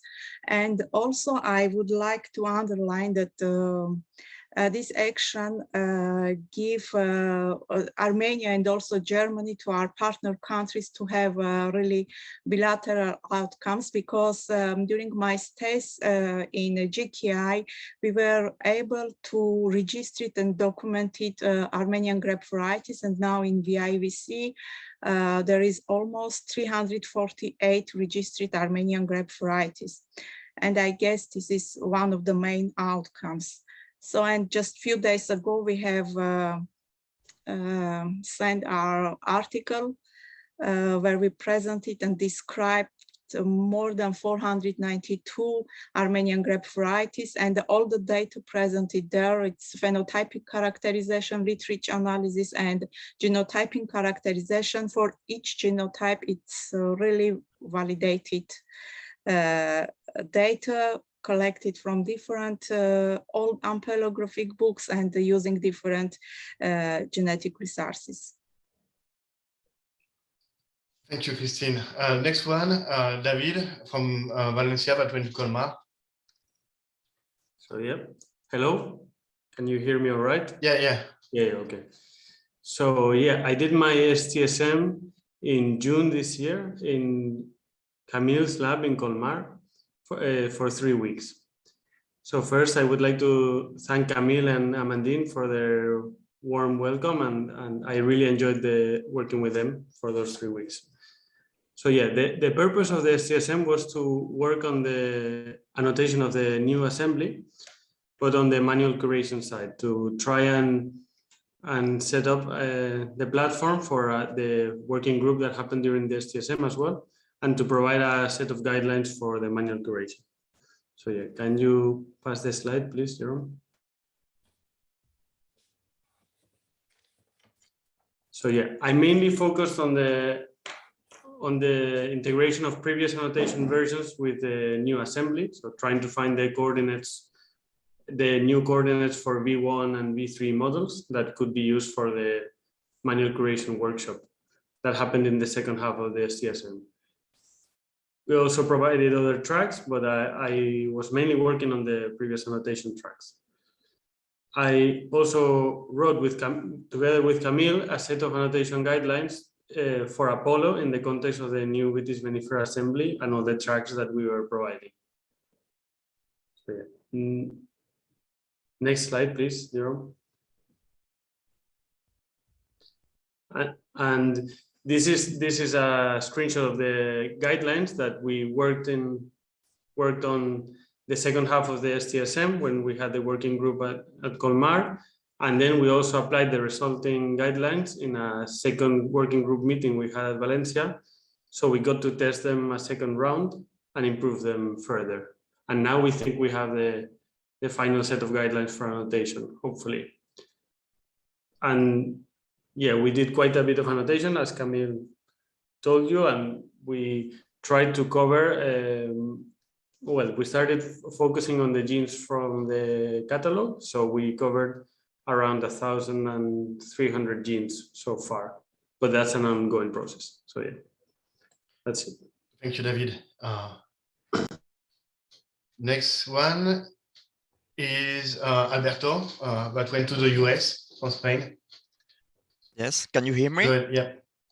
Okay, so hi, I'm Alberto Rodríguez. I come from Madrid, from Rosa Royo Garcia's lab, and I have received the short-term scientific mission to develop a project involving knowledge in wild and cultivate grapevine with the expertise of Dr. Rodríguez at the University of Kentucky, at the United States of America, with a duration of 2 months. Can you pass the slide, please? Jerome? Oh, thank you. Sorry, there is a little bit of delay, that's why, but I'm always pending. Huh? Okay, sorry. Okay, so in that project, we use a total of 13 cultivars of 53 wild grapevine as section to show the epigenomic difference among cultivar and wild grapevine section under the same condition. For that, the main objective of the mission was, first time, the identification of S and P identified on the whole genome sequences of all the varieties and accession, and the comparison with the methylome between the wild and cultivated grapevine varieties, identifying specific loci and epiloci associated to some traits of interest, like agronomic values or something like that. We can see here in the table all the phenotypic traits evaluating the wild and cultivated accession that we have. So to prove that, we have brought all the seated below cultivars and wild grapevine under the same condition in a grow chamber, and we extract DNA to sequence the genome and methylome of each one. You can pass the diapo, please. Okay, so here we can see that our first results on SNP analysis show a difference between cultivate and wild grapevine, separating each condition in two different groups. And now we are working on the methylome sequence to obtain more results, because it goes from August to October, and we have to work with the results. So thank you for the opportunity and congratulations for that action, please. Thank you, Alberto. Next one, Carolina, from that went to Germany from Spain. Thanks, Jerome.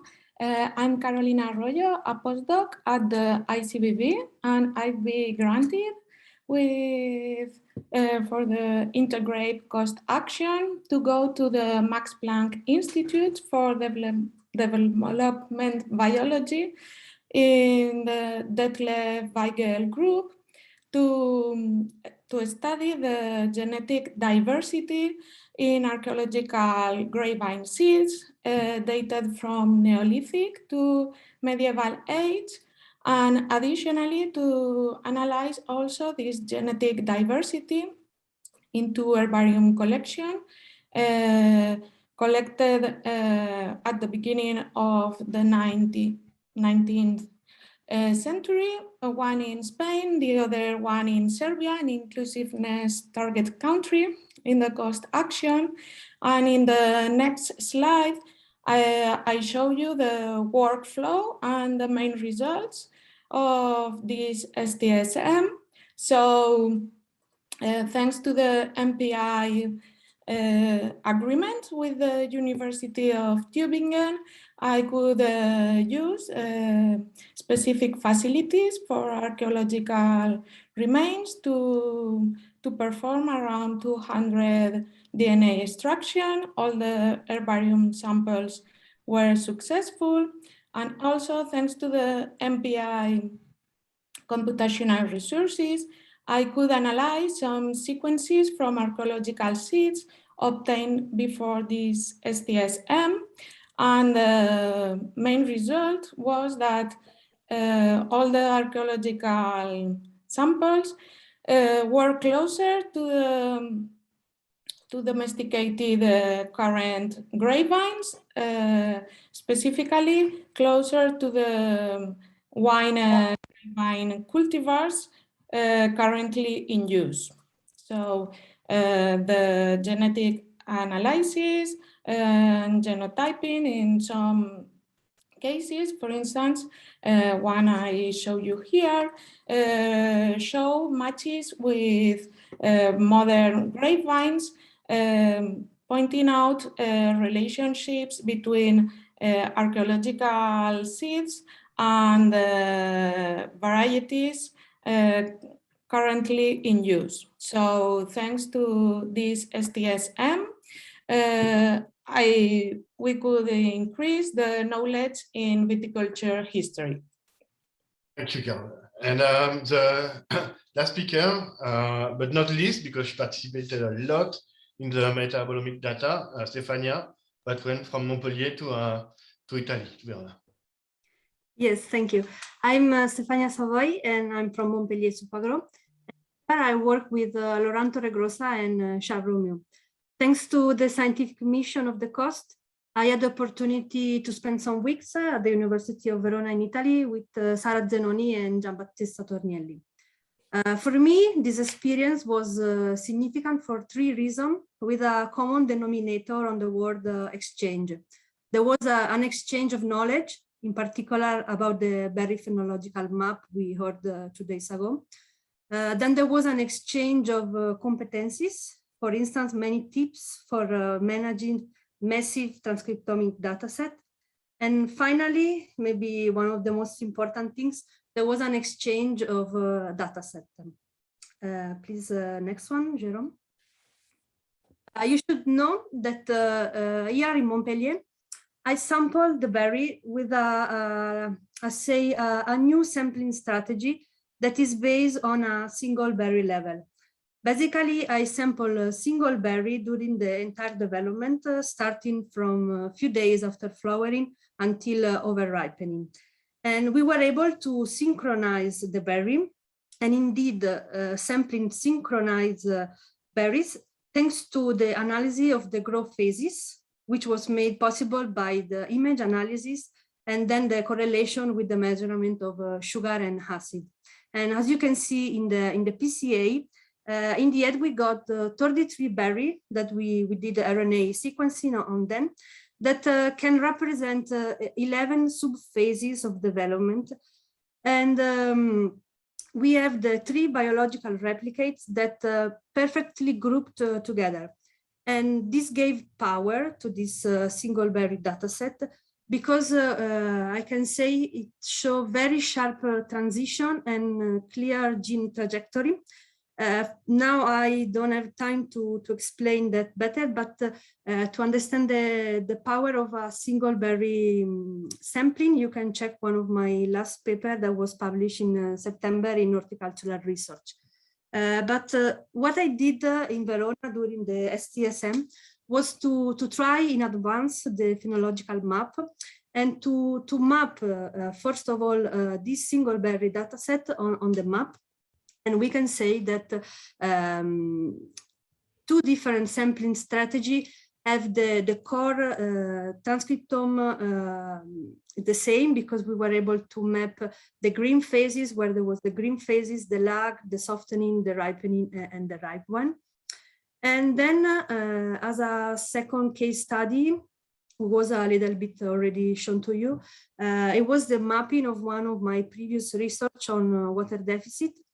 And when we mapped control and water deficit sample, we can see that the stress does not influence the core transcriptome because both the control and the water deficit sample mapped in most cases on the same point. So that's all from my side, and I give back to you. Thank you. Okay, thank you. That's all for me too, Daniela. Yeah, thank you all for these presentations. We have heard now a lot of times about a new website or website. You can find this on a website. And actually we have a new website, and we have an exciting website. And Anne-Marie and Tom will now guide you through this website and see and tell you what you can expect and what this website hosts.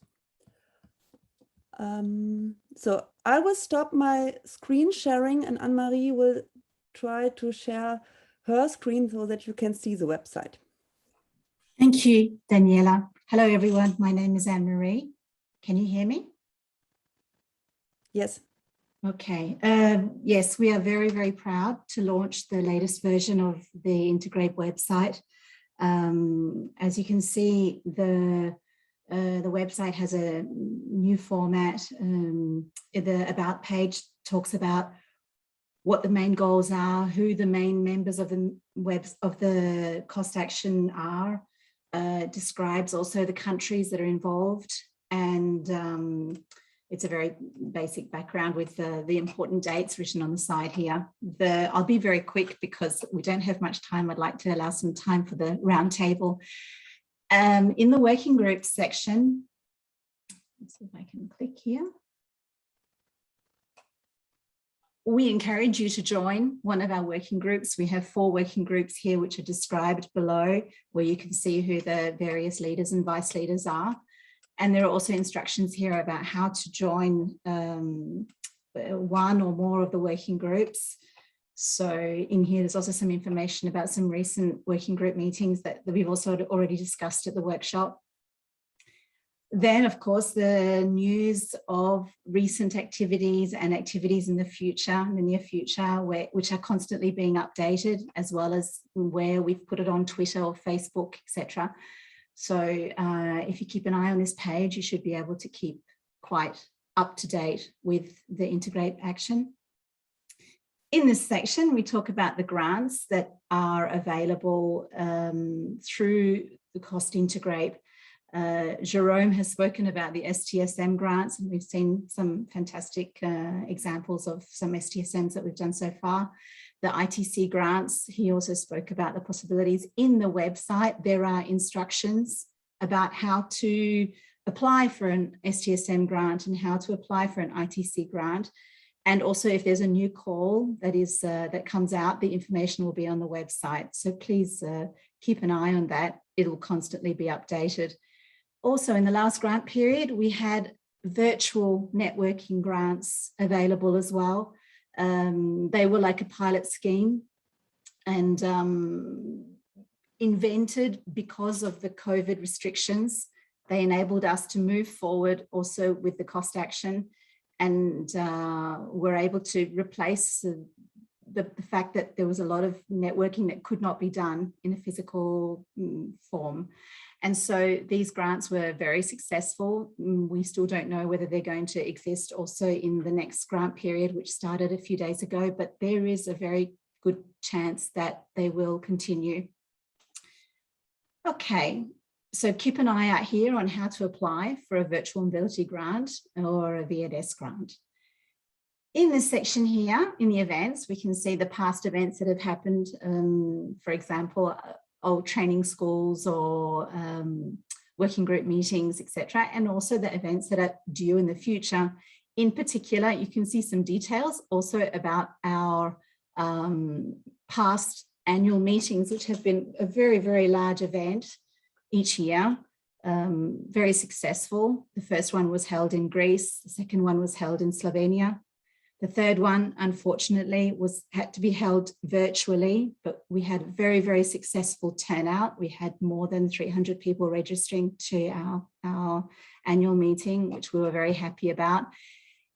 And we hope in 2022 we can all meet together again in presence. I believe it will happen. We hope that in March of next year there'll be a good chance that we could have as much information as possible about a proper annual meeting where everybody can get together and see each other, at least in a hybrid version.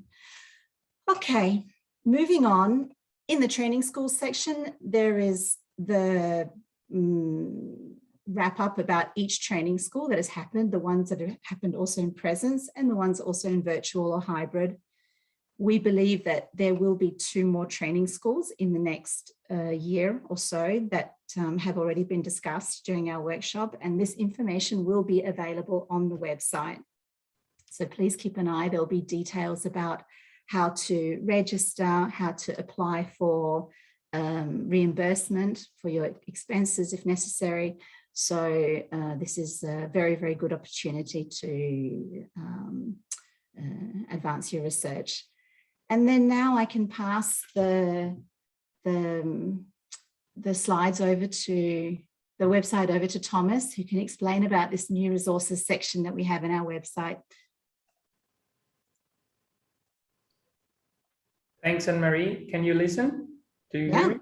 We can hear you. So yeah, basically, before going to the resources, also comment in the training school section that I'm pretty sure that people will be interested that all the slides, the presentations themselves, and also for the case of the virtual training, the recording of all the session for the 3 days of the Methada hands-on training school are available. So you can watch the whole training school and learn from each one of the lecturers and also get the PowerPoints and the slides.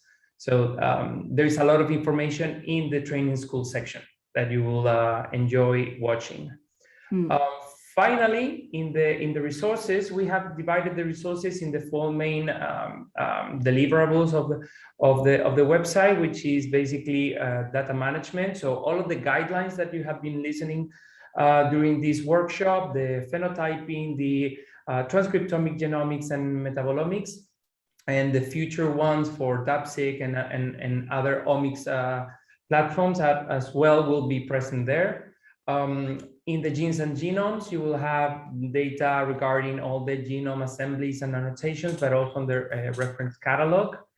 In the online tools, and I would like to dedicate a little bit more of time to this part, on the online tools, we have gathered or tried to gather as much as possible all the different Grapevine tools that are available somewhere in the web. For instance, the Vespucci that was presented today, the BTSB's platform as well, great. The one gene that was also presented today, even there is one Chinese platform here, all of them for analyzing, visualizing, interpreting data regarding expression, regarding gene co-expression networks, and so on. So there's a lot of tools here that are available. We would like this to be a hub of tools. So please, if you have your own tool that you want to share with us, to the whole community through our website, please write us and send us the description, the website link.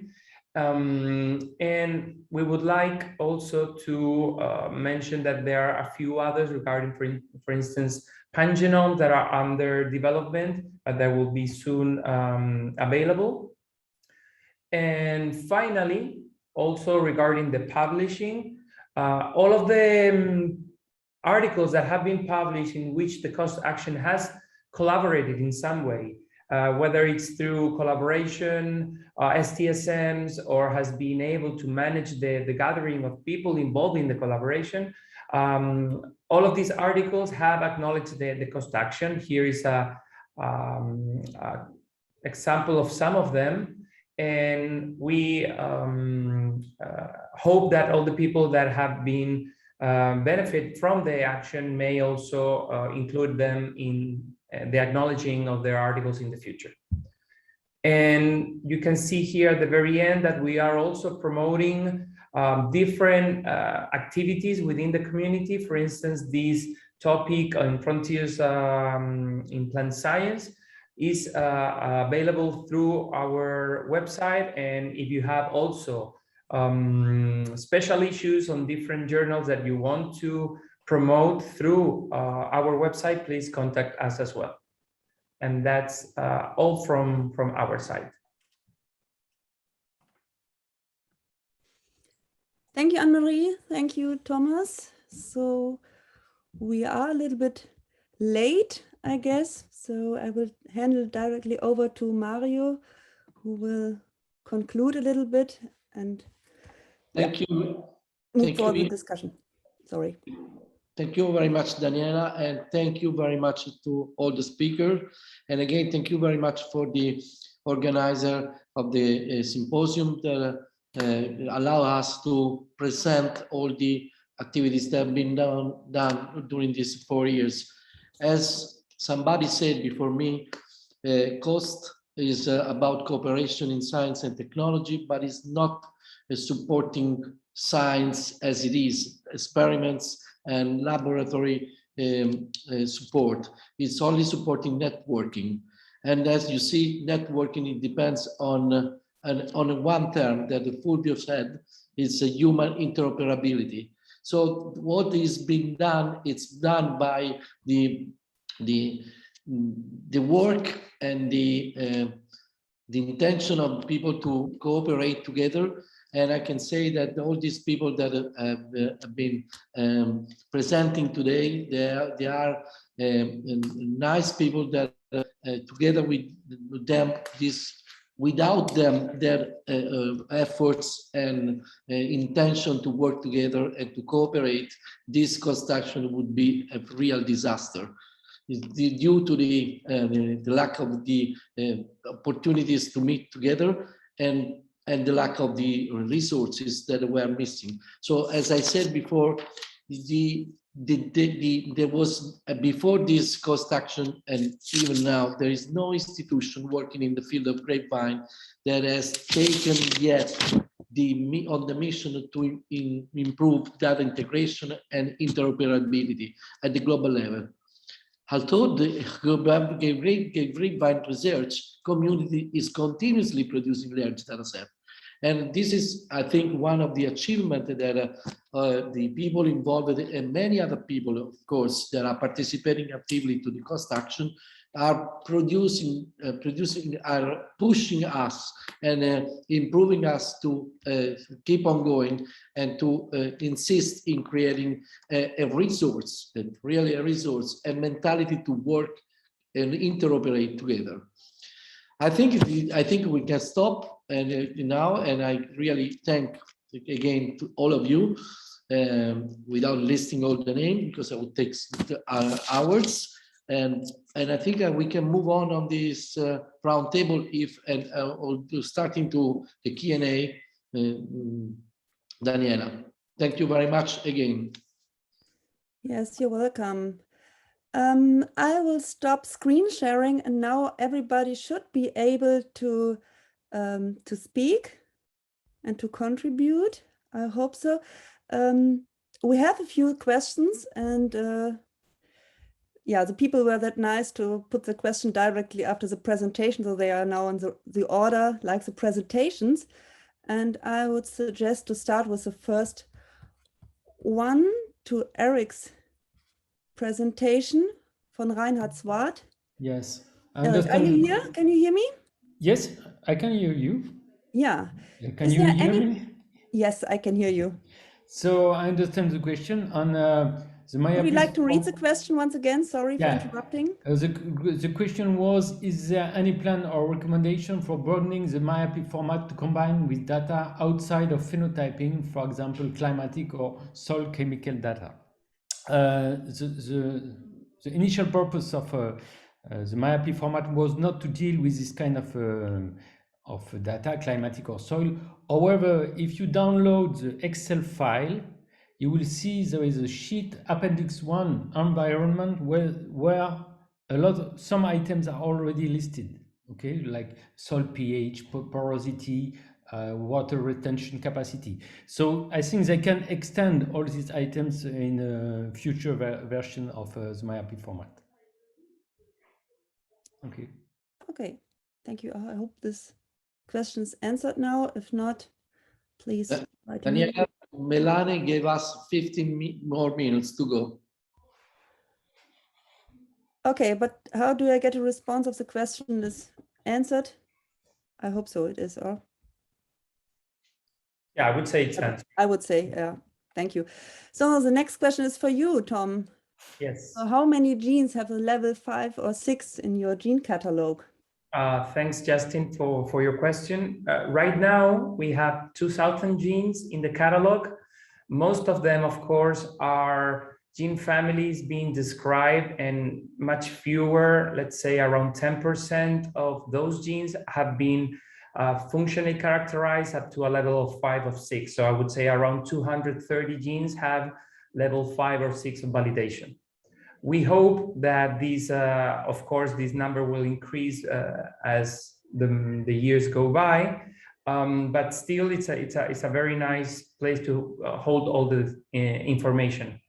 And one thing that I forgot to mention is that we will soon pass the catalog also to the before annotation, of course, due to all the intensive networking that we have been doing together with Camille.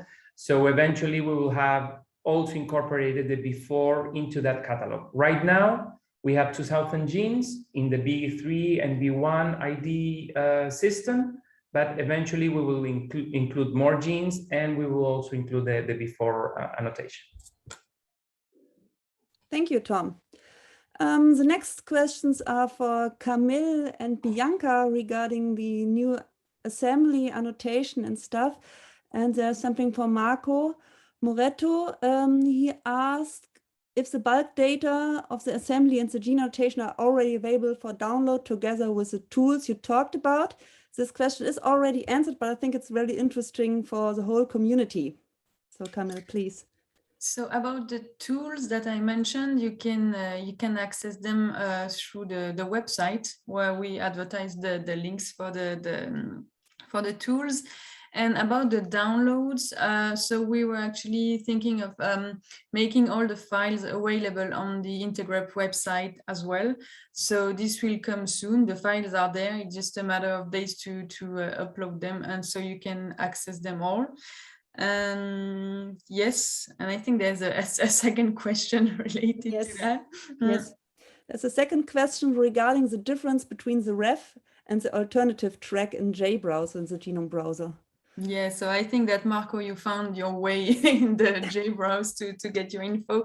So actually, yes, on the JBrowse, you will see ref and alt naming, so maybe we need to change that. But ref is means for all the 19 chromosome, and the alt is for alternative, so it's only for the heterozygous part of the genome. So there are 6 regions for which we have heterozygosity, and so alt track is for annotation of the genes, especially in the heterozygous regions. Okay, thank you, Camille. Bianca, there's a question from Pablo Carbonell Bayerano, sorry. He thanks you for your useful work and asks you, how do you perform the functional annotation of the gene predictions that you indicate as a final step in your workflow? So the functional gene annotation was done with BLAST2Go. I think Amandine Welt did the functional annotation with BLAST2Go. Yeah, we still need to compute some statistics about this functional annotation, which is brand new. So that's why we didn't show anything about it, but it's done and it's almost ready to be disseminated as well. Okay, I think we have a little bit of time left. Are there further questions?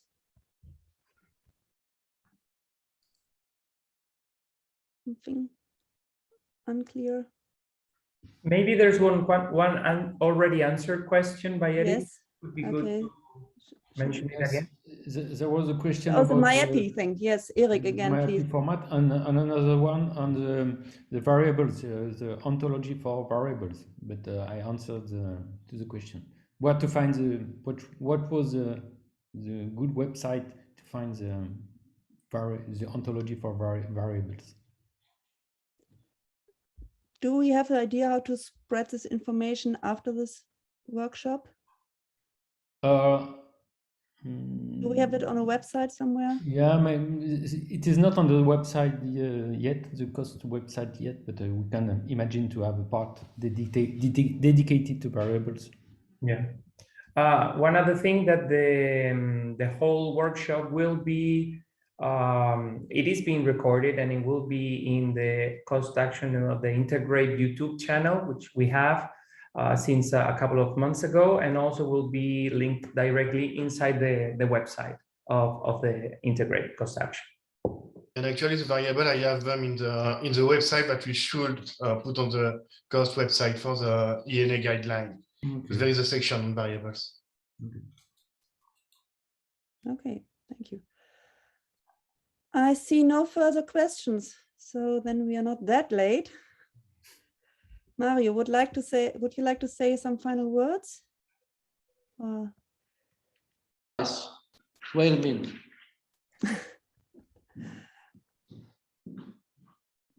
I know what he's doing. Flowers? He's bringing, actually. I have a surprise like this. For everybody, this is very important because this situation of COVID killed our society, and I wish to give a flower to all of you. Yeah, thank you.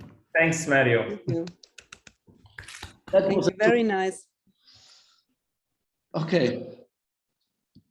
So let me say that the last part of the story is that we hope to have in Cyprus between end of March, beginning of April, the last final meeting. And I will really like to invite you all to participate, to come together again and start to be human interoperable. That's the word that I would like to give to everybody. Thank you. Thank you to the convener. Thank you to all of you. Thank you, everyone. Yeah. And see you soon. Yeah. Have a good afternoon, good evening. Thank you very much. Thanks. Bye. Thank you. Bye-bye. Okay, so I guess it's my pleasure to quickly wrap up for today. Thank you, Mario, for your well-organized workshop that you made part of our meeting. Thank you for Ansha that did an introduction. A special word of thank you to Daniela. I think you've had a long and a tiring afternoon managing this workshop, but you did exceedingly well. So well done, and thank you very much for that. Then I just want to put out a little teaser for tomorrow, tomorrow being our last day. We will start with a session tomorrow morning at 8:55 on wrapping up the technical advances topic, which then will be followed by a special session on genome editing in Grapevine. We are very excited about this. As far as we understand, this will be the first of these meetings where people are reporting on their efforts with genome editing. So we are really looking forward to welcome you at that session. It will be comprised of a couple of presentations and then I hope quite a lively debate and a discussion after this. That will be followed by an ISHS business meeting during which a few announcements will be made, and then we will have a short and happy closing ceremony to wrap up our meeting. So with that, thank you very much again and have a splendid evening, and I greet you till tomorrow.